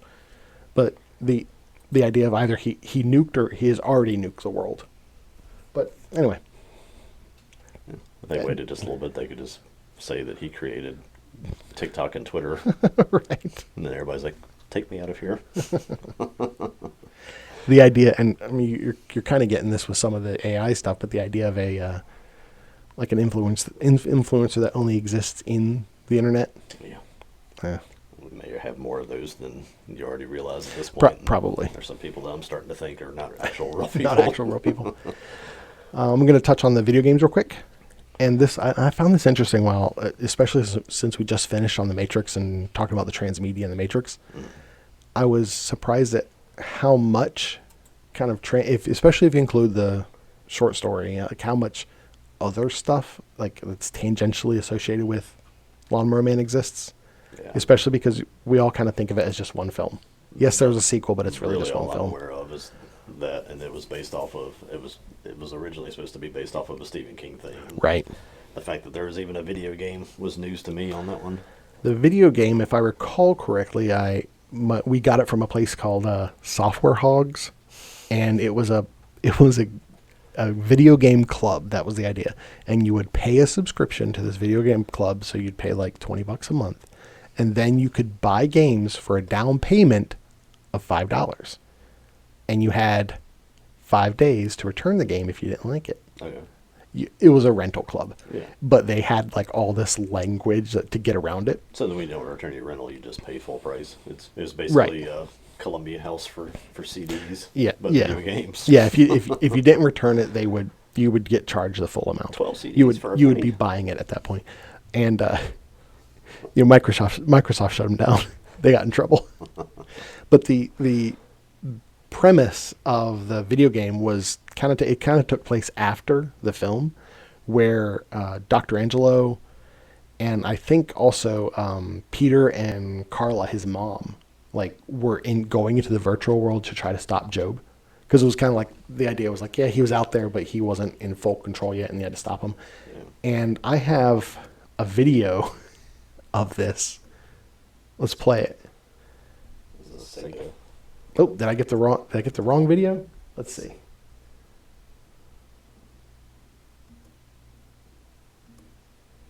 Here we go. I'm not gonna play a whole lot of it. Yeah. This was. Did you ever play Dragon's Lair? Yeah. Okay. The game was very much like Dragon's Lair, where it would be like these little full motion videos, and you would have to like press the button at a specific time. Just to get to the next little animation. Right. Yeah. And I remember playing this at the time, like, so we got it from Software Hogs, we rented it, and I remember really enjoying it and being really impressed by it. But man, looking at it now, it looks rough. Yeah. It wasn't very good. Yeah. I actually tried. Dragon Slayer just actually being animated is way better. Yeah. I actually downloaded it from my abandonware, and I tried to install it. I could not get it to work well. I got it to run, but it was really, really choppy. But yeah, that was that. It'd be fun on the Game Boy. Well, it's funny that you say that. There was a Game Boy version. Let's get to the next one. There was a sequel to it called Cyber War, which apparently was just essentially the same game, but like they made it better, like it looked better. Again, it was just like full motion videos that you had to press the prompts at a particular time. You're prompting cutscenes. Exactly. And let's see. And then there was a Super Nintendo and Genesis version. I remember seeing that for sale somewhere, and again, because I just never really, from seeing that in the theater, that film really never just carried with me over the years. When I saw that, it was like, okay. Now, I played this on, I forget what the website was. You can, if you Google Lawnmower Man Nintendo, you can play this online. Playing Nintendo games with a keyboard is weird. So it kind of made me sad that I missed it at the time. At the time when this came out, we were, like I said before, we were on the Amiga, so I didn't really know what games were coming out for the Super Nintendo. Yeah, this looks pretty fun. The 15 minutes I played it on that website was okay. If you're just listening, it's just a side scroller. It's Contra. Yeah. But Well, Jobe. but they also have. Let me see if I can find it, because they also have like first person sections that kind of look like where the monkey was flying around in cyberspace killing things. Yeah. It looks technically impressive for the time. That's Wolfenstein, right? Kind of, yeah. Yeah. It looks fun. So if anyone's interested, just go Google it, and You could play it online. This would have been. Was this been before or after Wolfenstein? The first Before. Yeah. Okay. Yep. Yeah, it would have been fun to have a first-person shooter like that in whatever year that came out in. And there was a Game Boy version. I just have a couple of screenshots here. I think this was back in the era when like they just had game tie-ins for every property. Yeah. It's not hard to do when you're working on that kind of technology. Yeah. Yeah, like we said earlier, with the PlayStation 5, games are taking 5-6 years to more to make now, not 8 months like it took back then. Yeah. And so the other property that really exists is the Stephen King short story that it's based off of. I keep saying the book, and that's really not the right term for it. Right. Well, Well, it's the Lawnmower Man book. It's a 20-page story inside of Night Shift, which is right. I don't remember how many books there are in it, or how many short stories. It's a bunch. The whole bunch. Let me see. We've got our copies here. I actually bought a copy for this. You had a copy, right? Yeah, I think we have more than one copy of it because my dad liked to get the hardbacks of Stephen King stuff. I think they're all still at my mom and dad's house, and then we'd get paperbacks to read, so you could carry them around. And if you tore them up, they were out $3 at the time if they cost that much. Looks like 20 short stories. Yeah. Oh yeah, but growing up before you had anything digital, yeah, paperbacks were always in my back pocket. We'll get to this probably when we get to our dessert section. There's a ton of properties out of this one anthology that worked its way into movies and TV shows and stuff like that, but this was just one of them. You mean to go through the story of the... Yeah. So this is focusing on Harold Parkett, who, again, is the abusive father in the movie. Abusive drunken father. Yeah. That's just there. It's the really only tie-in between the movie and the thing at all, and I think they actually just worked that in just so they could try to have that tie-in in the movie. But Harold Parkett is a middle-aged guy that has teens mow his lawn. As a teenager that's mowing his lawn when a dog chases a cat onto his yard, and the cat runs up under like the guy running a push mower and like just mauls his cat. It completely obliterates it.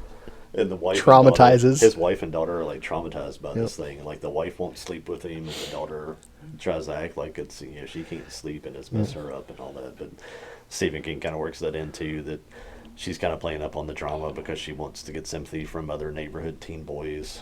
She goes in. They actually change it to a tight sweater to come back out and cry about the cat.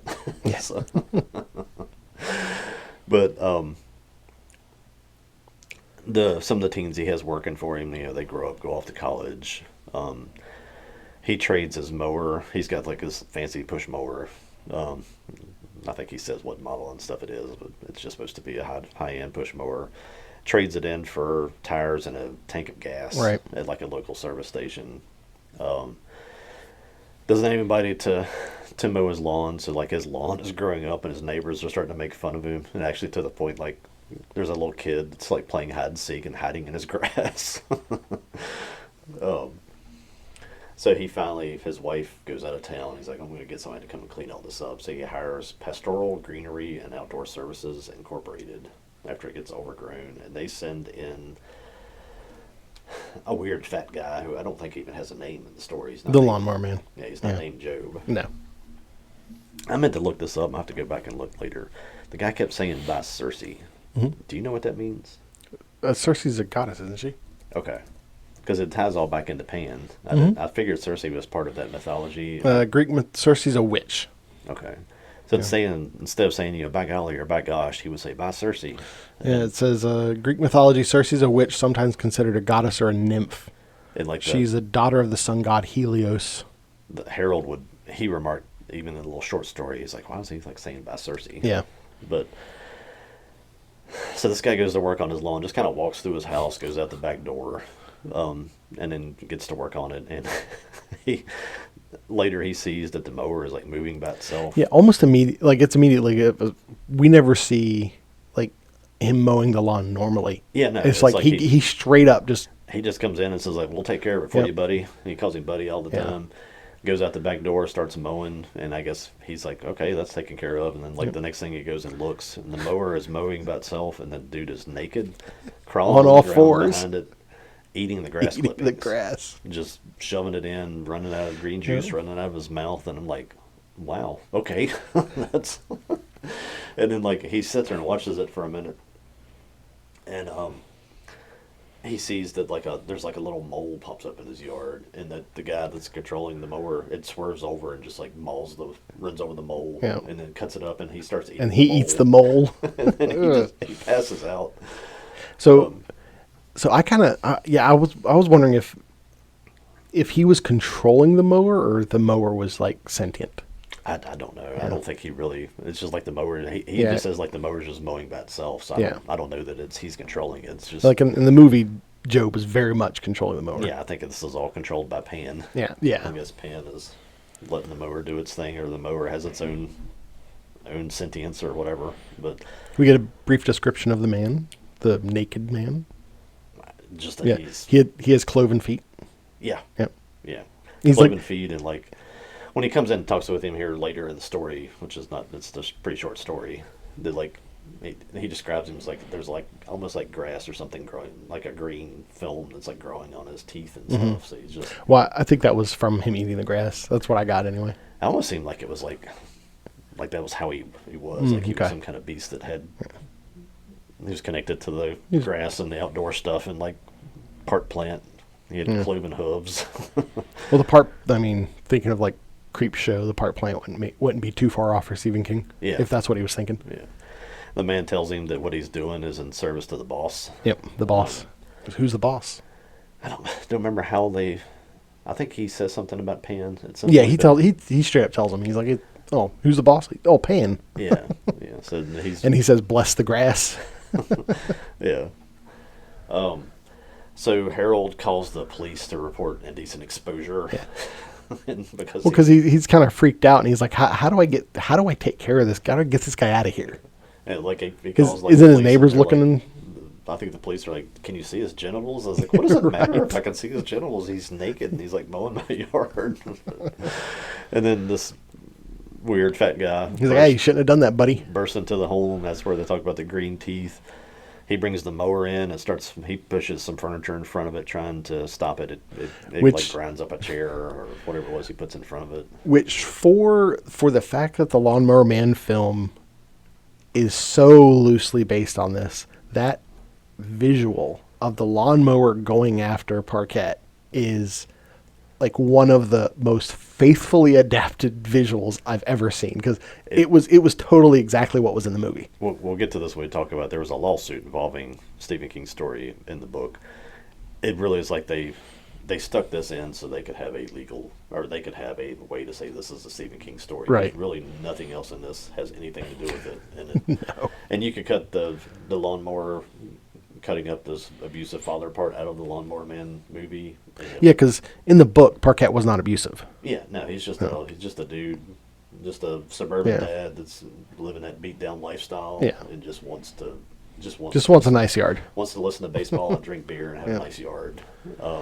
While he's watching the Lawnmower Man do his thing, he's thinking about like he invested in a bison burger company that kind of went belly up. You know, like he's kind of like lamenting his life essentially. Just that suburban miserable Yeah. lifestyle. You try to keep up with the Joneses and you can never catch them. Yep. But the thing burst into the house and running over the furniture. He kind of flees out the house, and it's just like the scene in the movie. The mower just Jumps out. just Dukes of Hazards or yeets off the porch and like runs him down and kills him. Kills him, and pieces end up in the bird.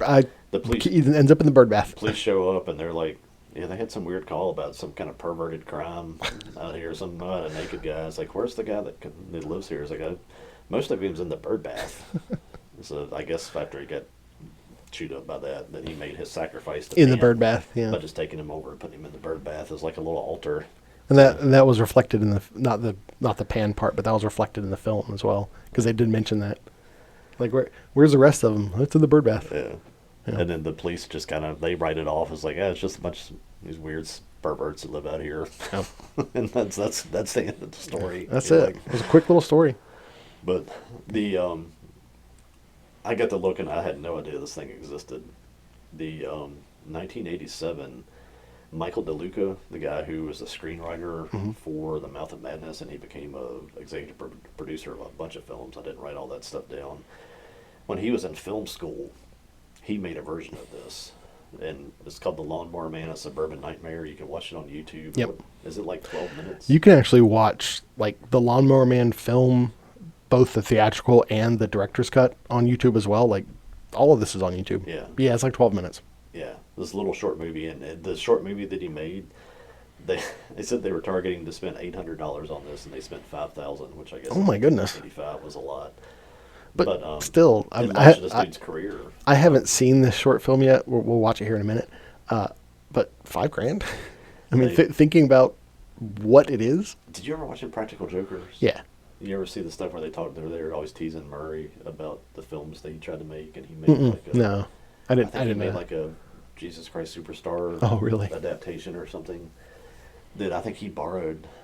I think when he made the film or something, they said he borrowed like $8,000 or $9,000 from his dad to make it. So Oh, probably when you go through buying the equipment, getting a few people Right. to work for you, all that, it's probably not too hard to spend $5,000 on this thing. But this thing has been screened at film festivals starting in 1989 all the way up through 2004. okay.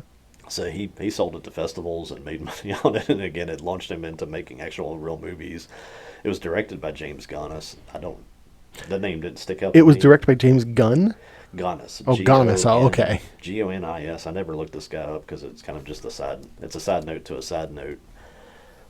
Those two were in film school together in 1985, and that's when they made this thing. Oh, okay. So I'm sure he made other stuff too, or he may have come along with DeLuca and some of his production stuff. But it is a pretty much line for line adaptation of the story. They Yeah. really don't skip anything. If you took the story and plotted it out as it is in the short story and shot it, that's what they did. Right. It looks like it's shot on like a handheld camcorder. They've got like a big old fat guy who they do it the magic of film. You don't have to see anything you don't want to see. Right. They've got him crawling around, and he probably had spinach or something because he's just shoving piles of this green stuff. Well, in this- it's running back out of his mouth and stuff.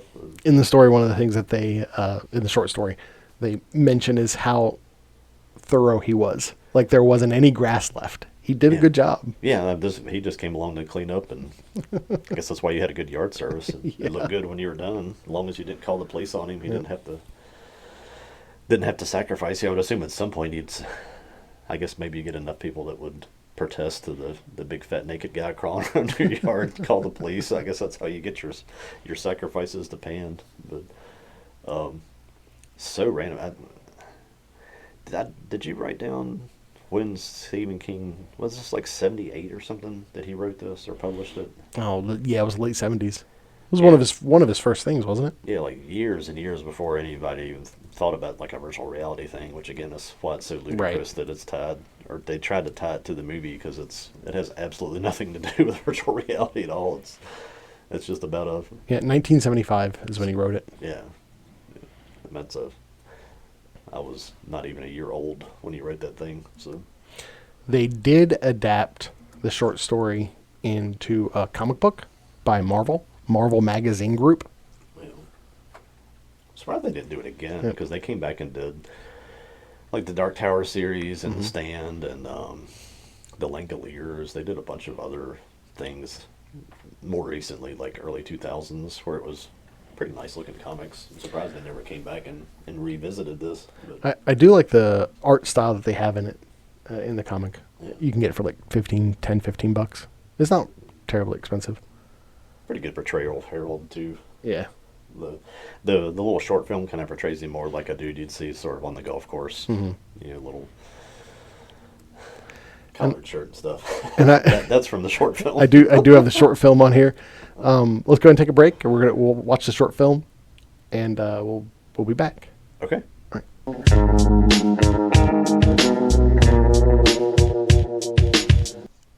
Well, as far as adaptations goes, pretty faithful.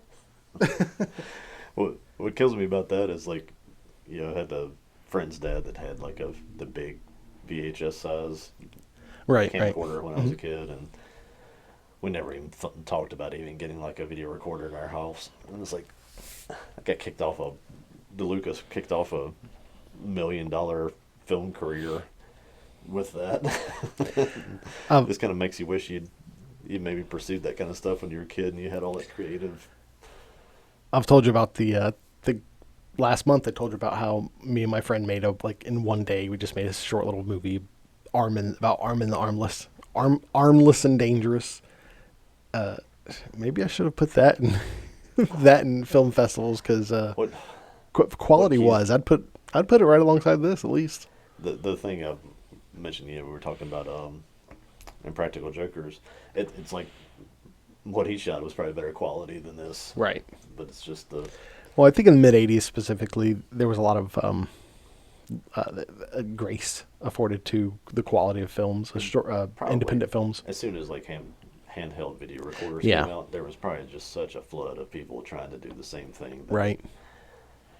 you were literally probably getting into like lottery odds of who would see your thing and actually like it and take it another step further at that point. Well, when watching this, she said, "What cost them? What, $5,000?" Ended up they budgeted $800 to do it Right.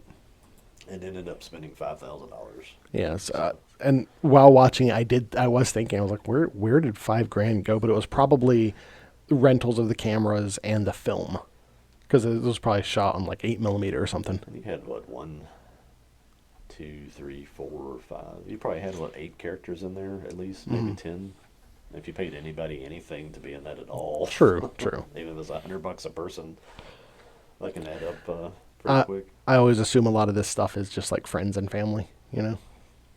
Might have had to pay this one guy, the Lawnmower Man, a little bit. Might have to pay the Well, homeowners association in that little neighborhood in this film. Right. To, like, can y'all just like not drive by while we're doing this Yeah. or something?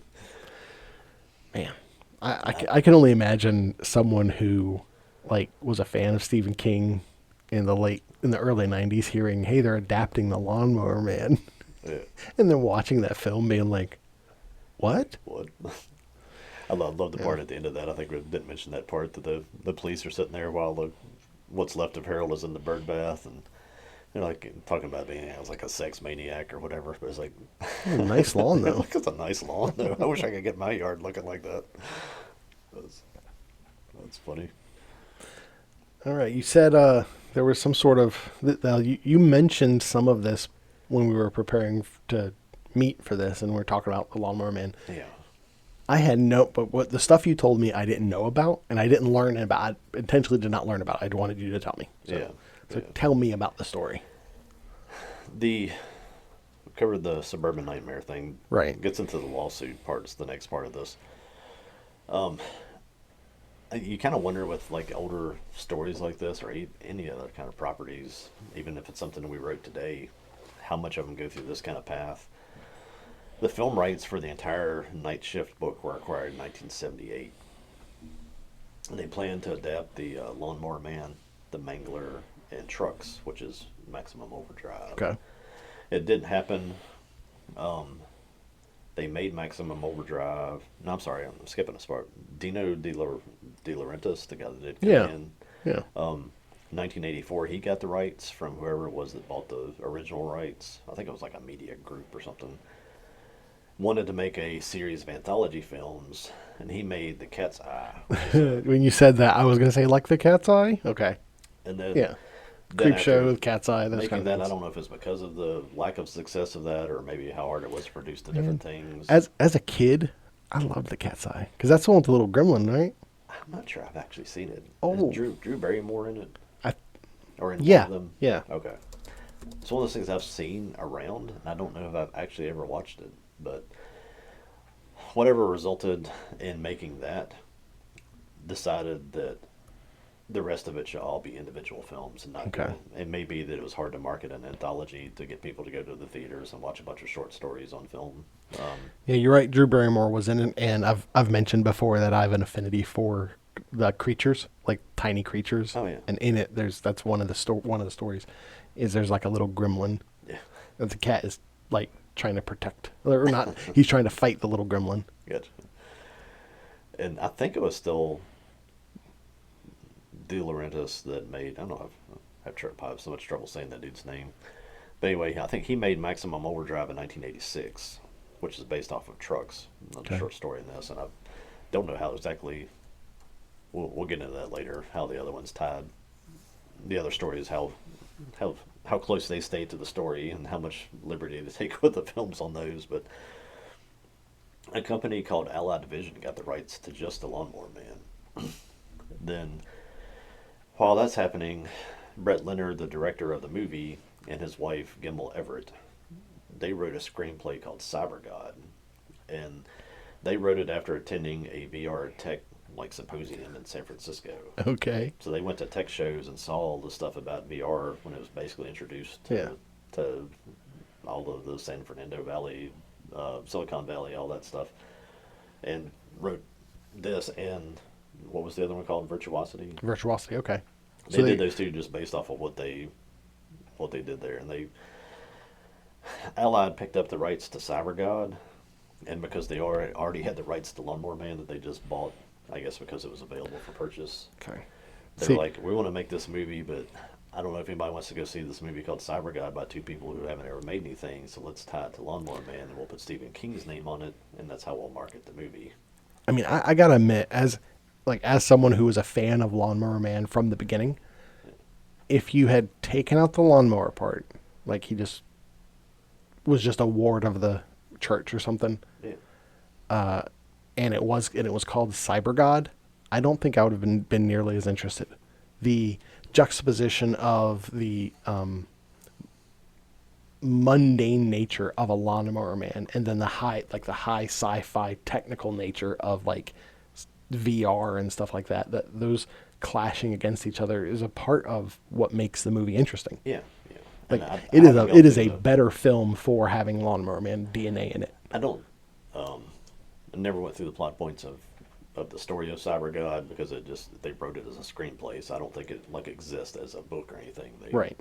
But I think it basically was just the story of Jobe getting enhanced by virtual reality, going into the becoming powerful and then becoming almost like a god in the cyber world. This is a complete, just me guessing, like I'm a complete assumption, but I could totally see the story of Lawnmower Man where instead of Job it's Peter, where it's just this is the kid that lives next door. His dad's kind of an ass. Yeah.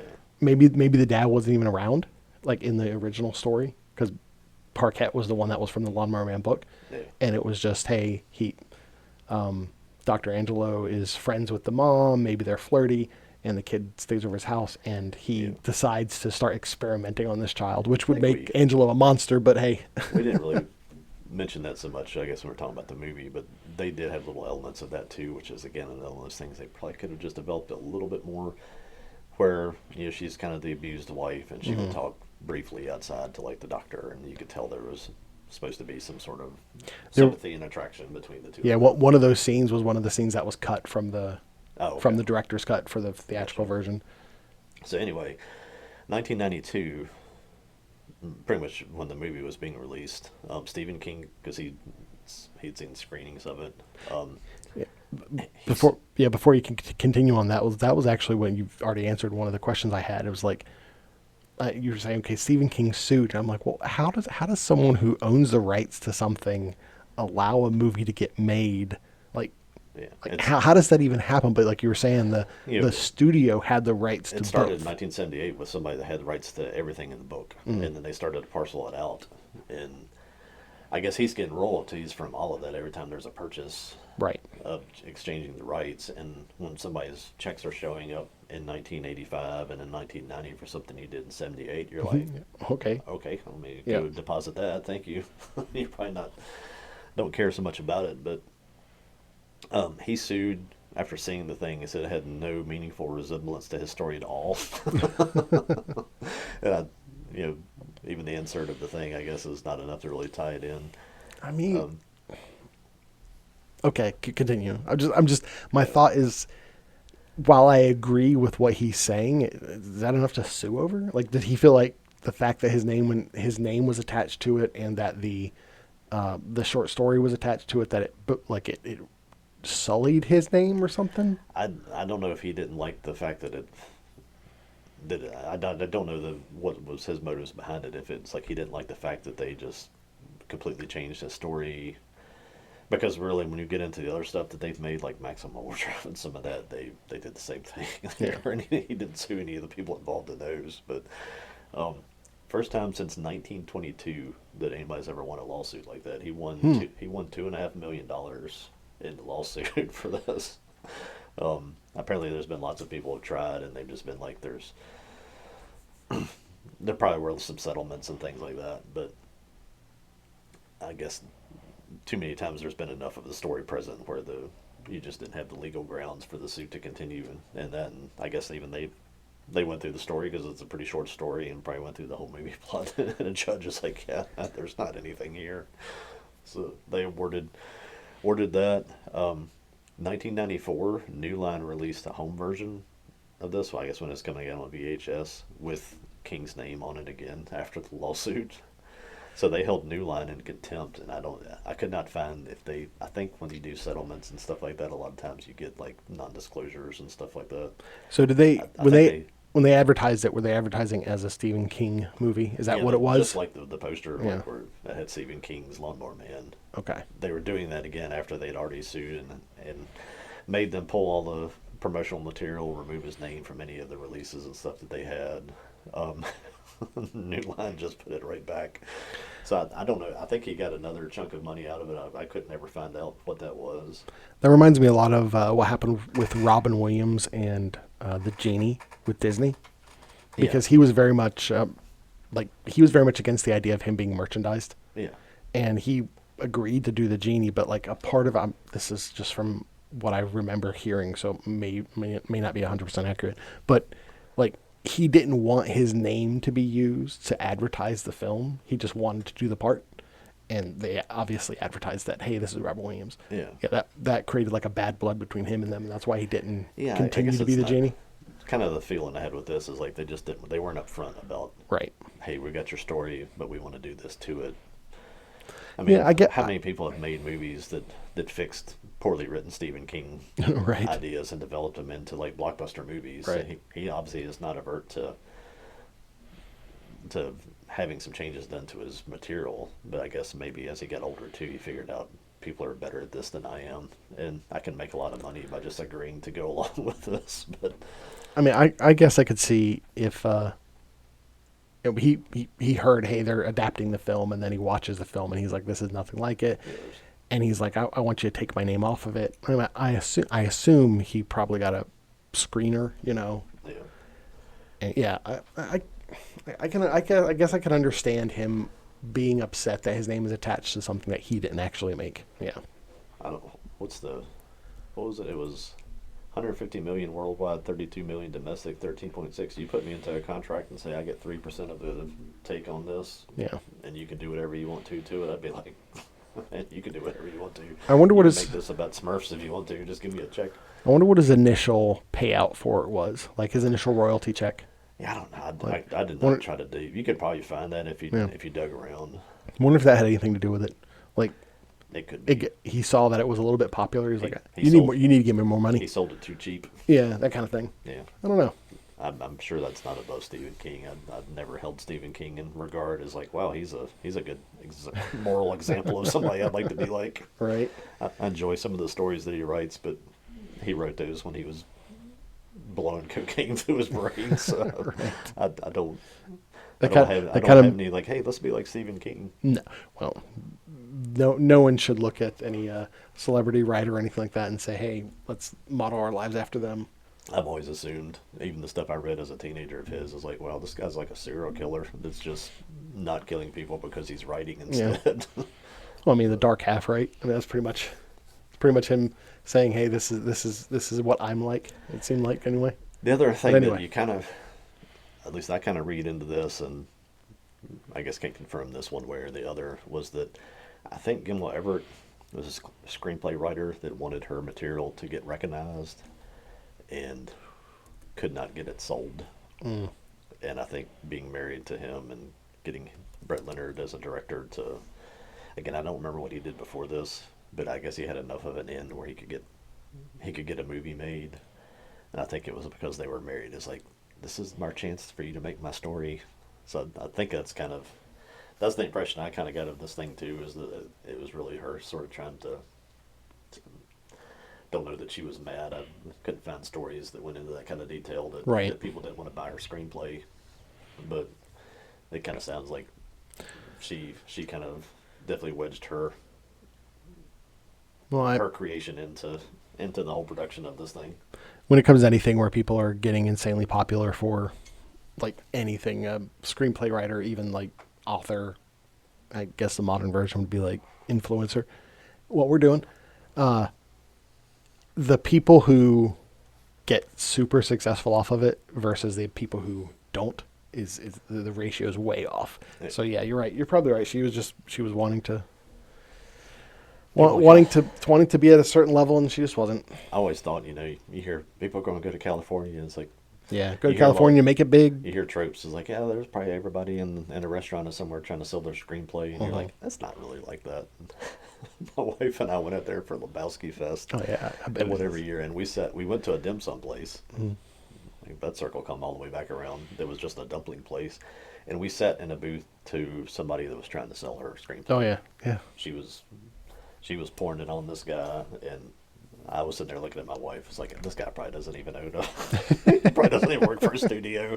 He probably just says that he has a movie company and he's trying to take advantage of this poor woman. Yep. I was like, that's literally everything that you hear about Hollywood. It was happening in a dim sum restaurant right next to us, and I was like, that's kind of sad, honestly, that people are so want that fame so bad that they'll just go out there and just throw their lives into this. And Yeah.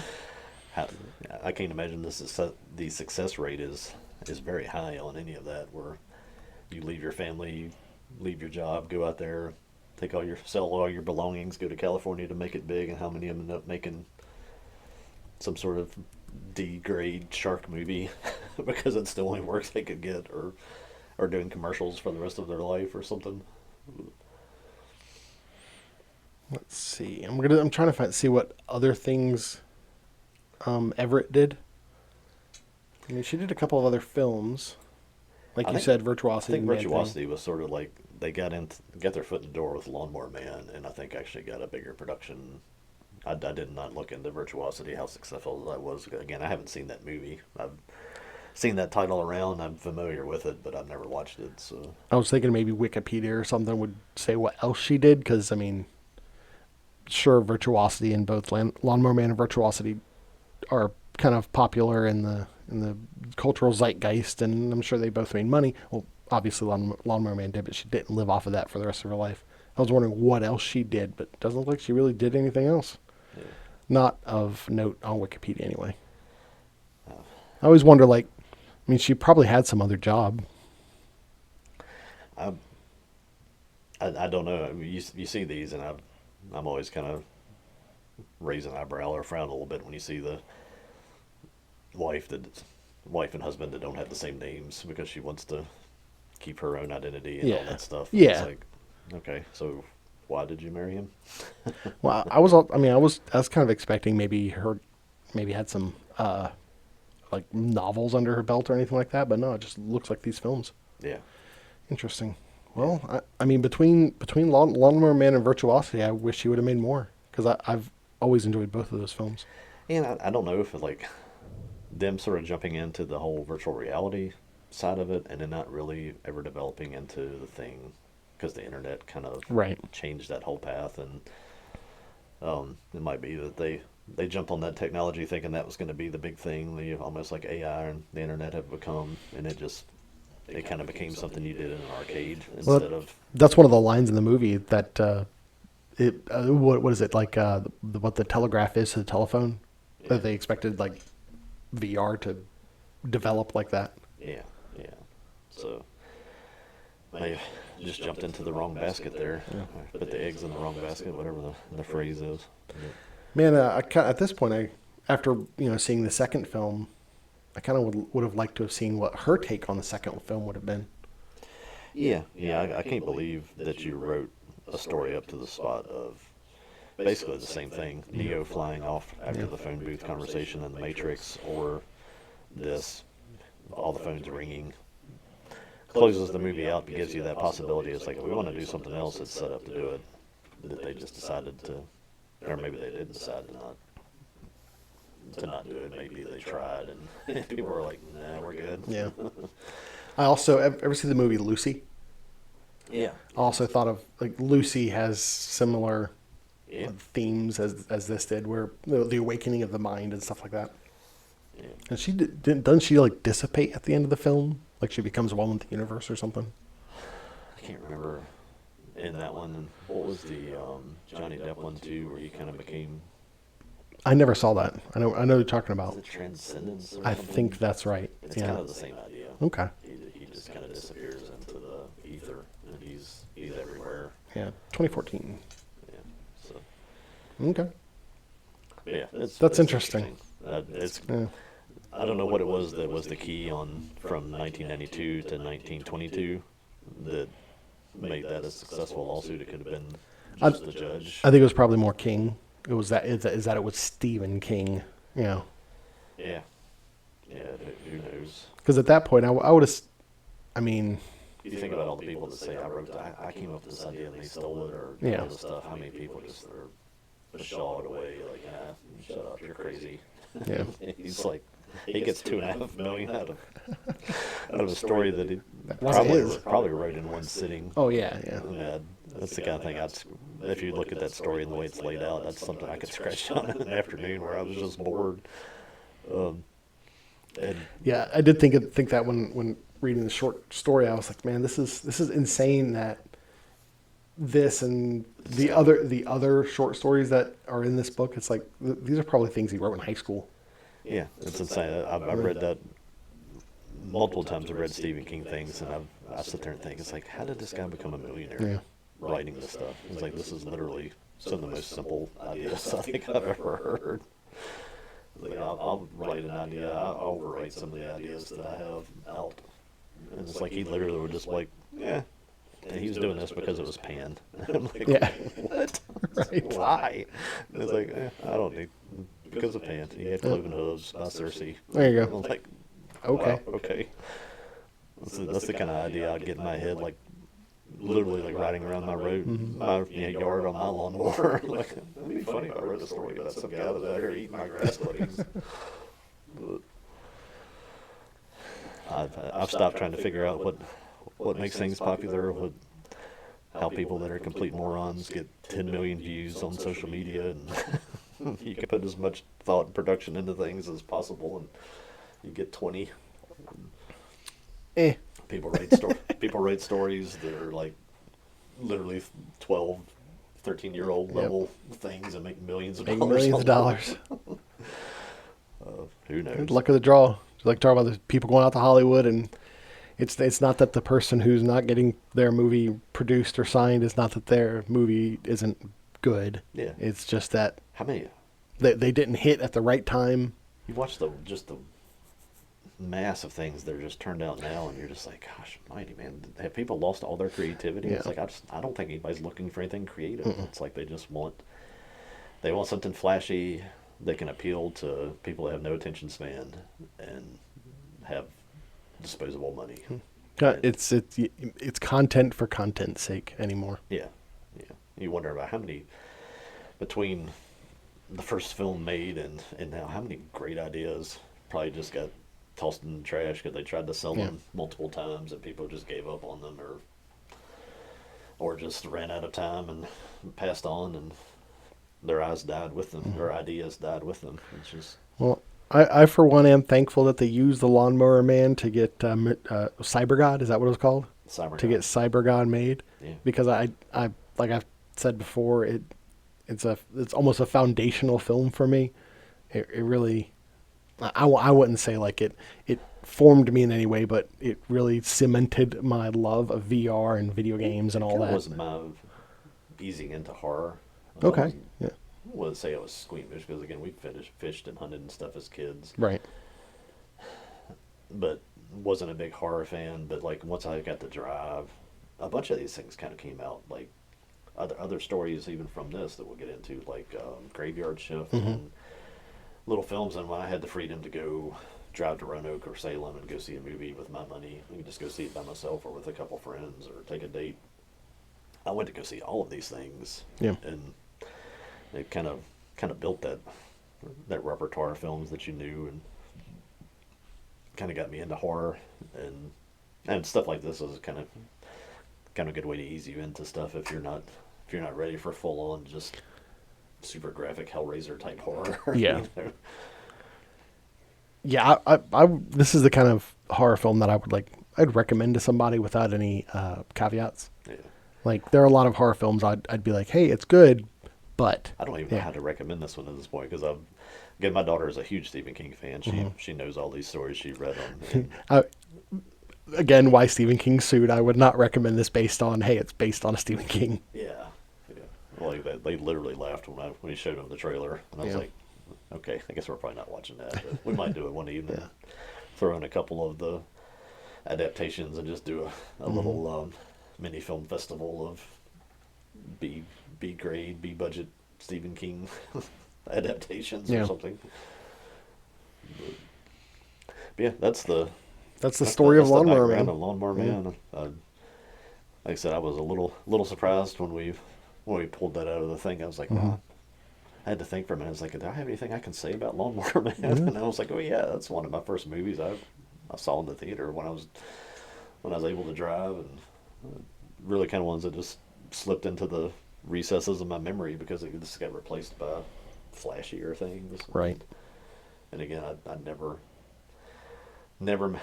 to this day, I've never put a VR headset on my head because my grandparents burned it into my head.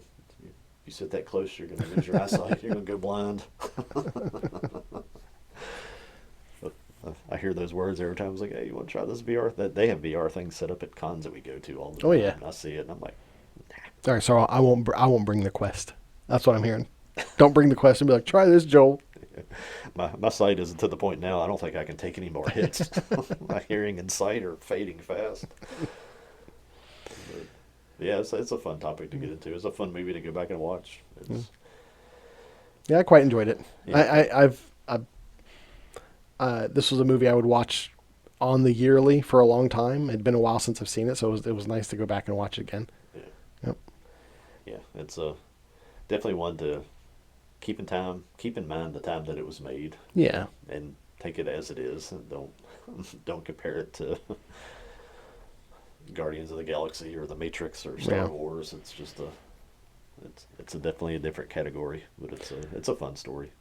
If you go into it with the understanding that this was made in the 90s before CG was really a thing. Yeah. Kind of goes into it'd be a category we could always get into sometime, is like an untapped potential. Just this set up a little mini world that could have been explored, and they explored it with a horrible sequel and some janky video games, and that was it. Yep. I mean, Unbreakable would definitely be a part of that. Yeah. Those we kind of talked about that, but from a franchises that fell. Yeah. They dropped the ball. This is one that this is more unrealized. Flying under the radar. Yeah. If you bring this up, I guess with 10 people, you might have 2 people that would probably even know what you're talking about. Yeah. I think at this point, that might be optimistic on the number. So with the main course, we always have some sort of food. Yeah. And watching through the Lawnmower Man, I was like, what could even be food in this? And a mold burger. The only food, like not thinking about the short story, because that's definitely the only inspiration we have in the film. The only food is, at one point, Joel is eating a white bread sandwich. No idea what that sandwich is. And he sees Marnie, and she's eating an apple, which is like, she's like, hey, the forbidden fruit kind of thing. They were setting that up pretty thickly there. And that's like it from the film. They don't really have any food in the film. Yeah. But the short story definitely has some inspiration. So definitely a bison burger. We got that. And it's interesting how serendipity works, because this is around Easter time. They had edible Easter grass. I just saw this on Paula Dean's channel where she was making like a dirt cake. Yeah.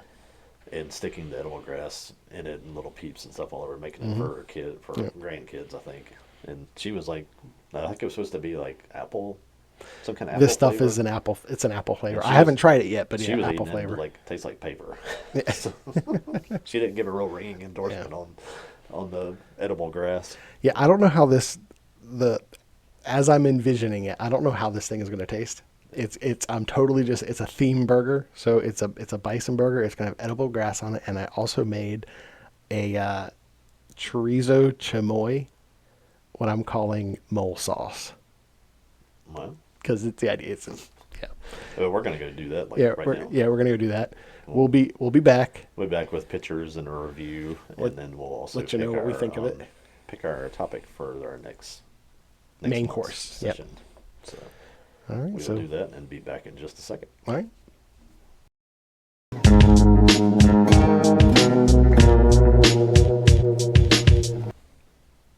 All right, and we're back from eating our main course. It was the Lawnmower Man Burger, right? It was good. Yeah. I think we stumble on these things that you can market as a burger at a restaurant sometimes, and I think we're pretty close on this one. With a little bit of tweaking, I think this could have been good. Maybe something else for the grass. I did have an idea. Let me show what the grass was. Is like I said, we have edible Easter grass that we just got at like Walmart. Supposedly apple flavored. It doesn't really taste anything like that. A little bit of hint of it. It may just be that you're just smelling it a little bit. It's really not much of a taste at all. It reminded me of. Have you ever had a candy called a UFO? No. Okay, it's a British candy, and what it is gotta not speak so loudly.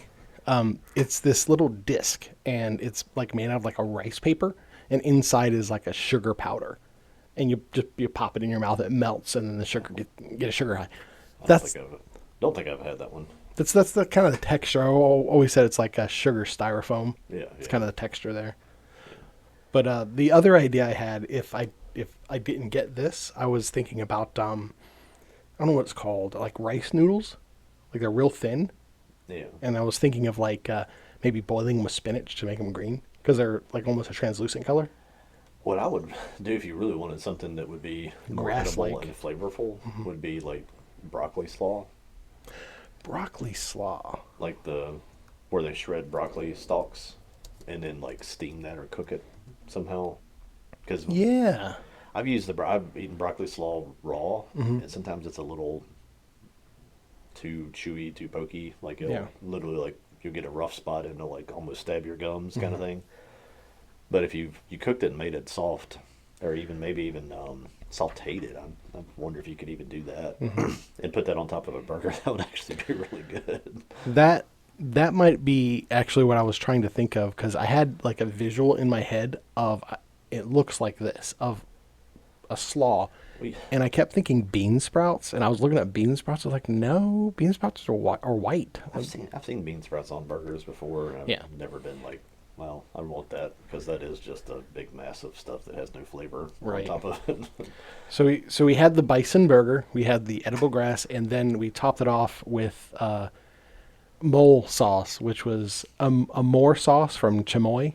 This was to emulate the ground up The ground up mole from the short story. Yeah.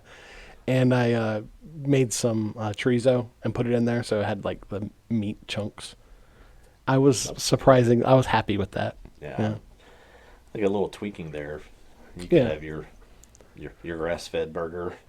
A lot of these things we do when we make up a stupid little recipe, it's like, okay, that was a good base. We could actually make this into something. Yeah. That's I keep saying it. At some point, we could make a whole recipe book, a Appalachian dim sum recipe book. Dim sum, be a nice little pop up. I don't know if food truck would be the way to go. I recently was thinking, you always dream about, hey, wouldn't it be cool if I had an idea for a food truck or a food cart? I don't know which would be best. I would call myself Pete. Papa Pete is who I would be. It'd be Papa Pete's pizza, pasta, and potatoes. And it would just be you get a little pizza, like a little personal pizza, or a scoop of pasta, or a baked potato, and I just have all the toppings like cheese and meat and beans or whatever you want. Yeah. That'd be fun. We could do a 2-hour show about some, if we just wanted to talk about food.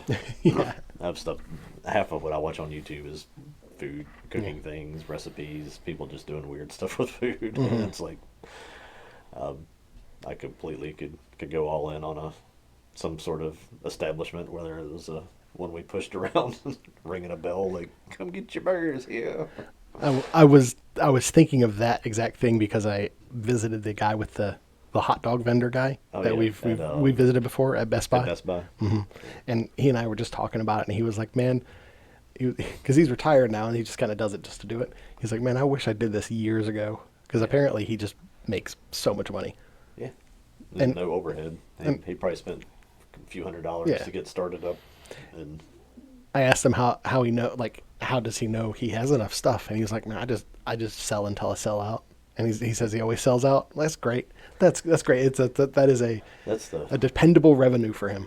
I've always been frustrated when people bring food trucks to events like Comic Cons and things that we go to. Because you'll go there and it's like, well, I'll go get that. It's a big rush. There's a big line over there now. And wait till it comes down. And you wait till it comes down as they sell out. Mm. But that's Yeah, kinda- I can see that being frustrating. But that's the model of that business, though. Mhm. Is you don't want to because you're You in a don't food want truck and extras. you don't have the extra storage. You don't want to show up, sell a third of what you have, and then come back and have to store it. And you might not be at another show until 3 weeks from then, which means all of that stuff will be bad. So And- they and- kind of design it to make enough to hit everybody there, get our name out, sell out, and leave people wanting more. And that's Yeah, that leaving people wanting more is really valuable. yeah, because there's people that'll, man, I wait up to 2 and they're already sold out. And next Mm-hmm. time you see that truck, it's like, I'm not waiting until 2 this time. Right. Dang it, I'm Yeah. going and getting in line, and you build up a demand that wasn't there just by removing the products. Yeah, I guess my idea of pizza, pasta, potatoes. What if you run out of potatoes? Then it's just pizza and pasta, but the person was in line for a potato. Yeah, at that point, the choice might hurt you. That's where that selling comes in. Man, we had potatoes earlier. Man, they were so good. Yeah. I'll be here next week. Yeah, Come come see me. get your potato then. So I'm happy with that. And That bison burger was good. the bison burger, we just did smash Yeah, burgers. just smash it up. Smash them down, put them in an iron skillet, hot peanut oil. Just takes a minute or minute and a half to cook them Yeah. pretty good on both sides. And it's real tender too. I've maybe had bison once or twice in my life. It's not something I get a lot. Yeah. Literally got it just because the story. it was in the story. Yeah, that's literally the only reason.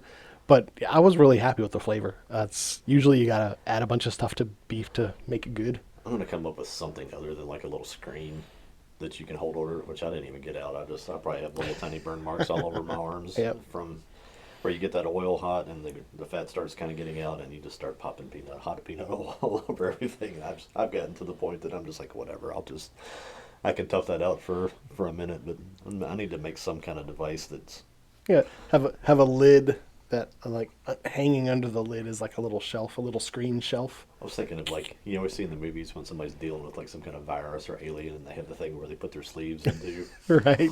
I need something that goes over it and you put your hands into it. You can be in there just getting lit up by the oil and just be like, yeah. That's why I don't do, I have an air fryer, but I don't do frying in the kitchen because of all the splatter. Yeah. It's worth it sometimes. I got to go back up and clean up later. But I have one of those, my stove has the eyelets that you can remove. And it's electric, but it's still, there's a lot of crevices and stuff. yeah. Anyway, yeah, that was our main course. Yeah. And let's go ahead and choose Yeah. our next main course. I think I revealed last time, so Yeah, because I was the one struggling to get those little tiny that's right. gachapons open.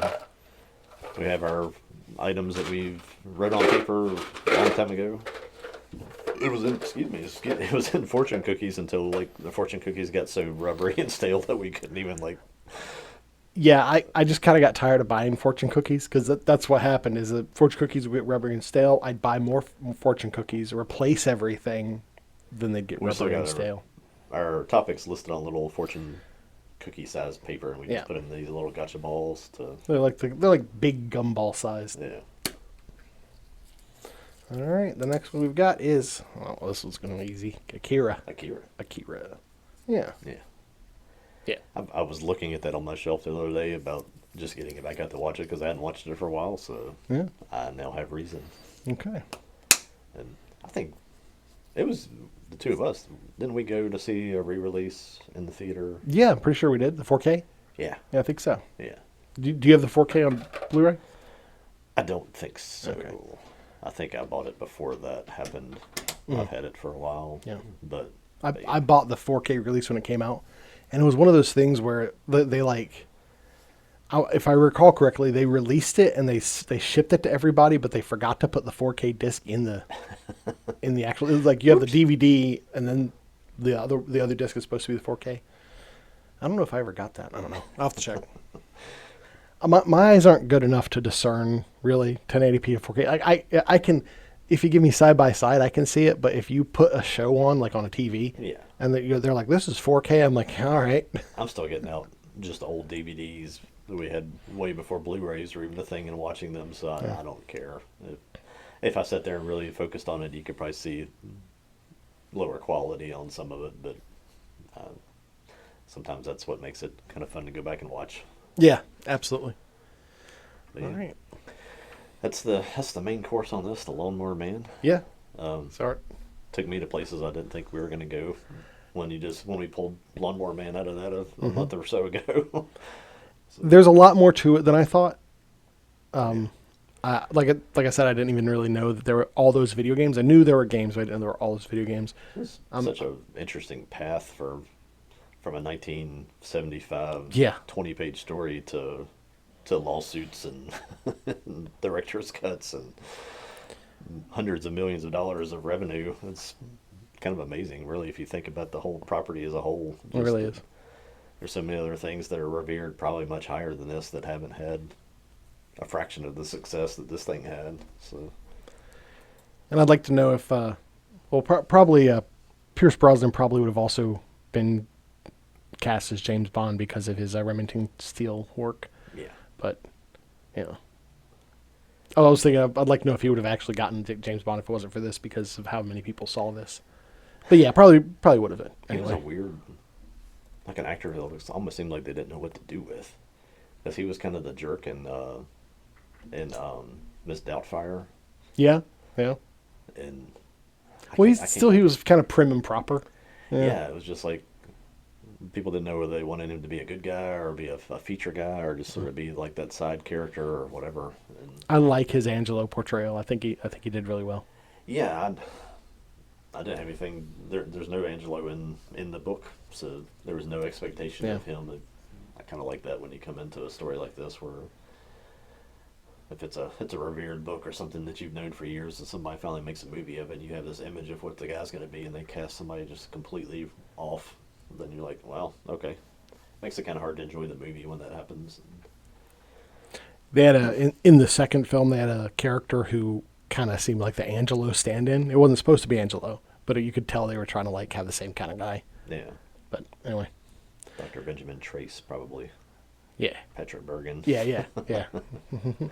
Yeah, that almost looks like somebody they probably picked because he might have looked a little bit like him when he was younger. Yeah. All right. Well, that's the Lawnmower Man. We're going to be back with our desserts, where we're going to talk about some upcoming films that we at least have a passing interest in. Yeah. I guess that's the best way to say it. And then we'll have a coffee service where we'll come back into the night shift collection and get into other things that came into film, TV properties out of that. And we have a little bit of homework to do before we do that anyway. Yeah. I've seen the three things I want to talk about, but there's a couple things I'm going to see if I can track down too that also came out of that book. And I'm looking forward to that because everything I've ever read or watched of Stephen King, I've enjoyed. I do like what Stephen King does quite a bit. But like Children of the Corn, like when that came out, I was like the age I was, for some reason, it didn't seem interesting at all. Like what, kids in a cornfield? Come on. Yeah. It just seems stupid to me. Like Maximum Overdrive, kind of the same situation. So I'm going to be getting into some things that I've not necessarily avoided, but have had a passing disinterest in, but like, I don't really care to see that. But I'm looking forward to both reading and watching those. Online, anytime I look and just look at the list of the stories that are in the night shift. I always want to say graveyard shift. Yeah. Graveyard shift is in the night shift. It's in there, yeah. And look at how many things came out of that book. That's the one with the big rat bat thing, right? See, as a kid, I loved I that. saw it in the theater, too. I haven't seen it since it came to. I guess it like came to VHS or whatever. But yeah, I'm looking forward to getting back into that. Yeah. Yeah. I'm gonna actually need to like sit down and schedule all this out because I don't want to have like 3 days until we get together again. And no, I gotta watch all this stuff. Yeah. Sometimes though, that's the better way for me to do it because Just if I power watch it, through it. well, if I watch it 2 weeks ahead of time and then at my age, then we go to talk about it, and I'm like, what was that guy? What did he do this? I always tell My memory myself. is at capacity. I just cannot carry information for very long. I always tell myself, and I should take notes, but I never do. I have in the past, and probably should start doing it again. I got little notepads laying all over the place down here. Well, if we ever decide to change the format to like a video essay, then I'll take notes. Yeah. All right. So come back and check us out there. If you watch this on YouTube, Yeah, give us a like, share it with somebody that you think might be interested in old stuff that we watch. yeah. Follow us on X. We do have we post on Spotify as well. Yep. And we're growing at a rate like a sequoia. at a rate. Hey, Like- snails move. like a California sequoia. Yeah. 300 years we'll be stretching up there. There you go. That's all right. That's all right. It is what it is. Well, Joel, it's been fun. I really enjoyed getting back into Lawnmower Man. I think I might actually play that Super Nintendo game a little bit more. It was the 15 minutes I played it was pretty fun. I think of my follow-up to this is I'm going to probably be developing some ideas with that burger. With that burger, yeah. That was good stuff. All right. We'll see you next time, Joel. Later.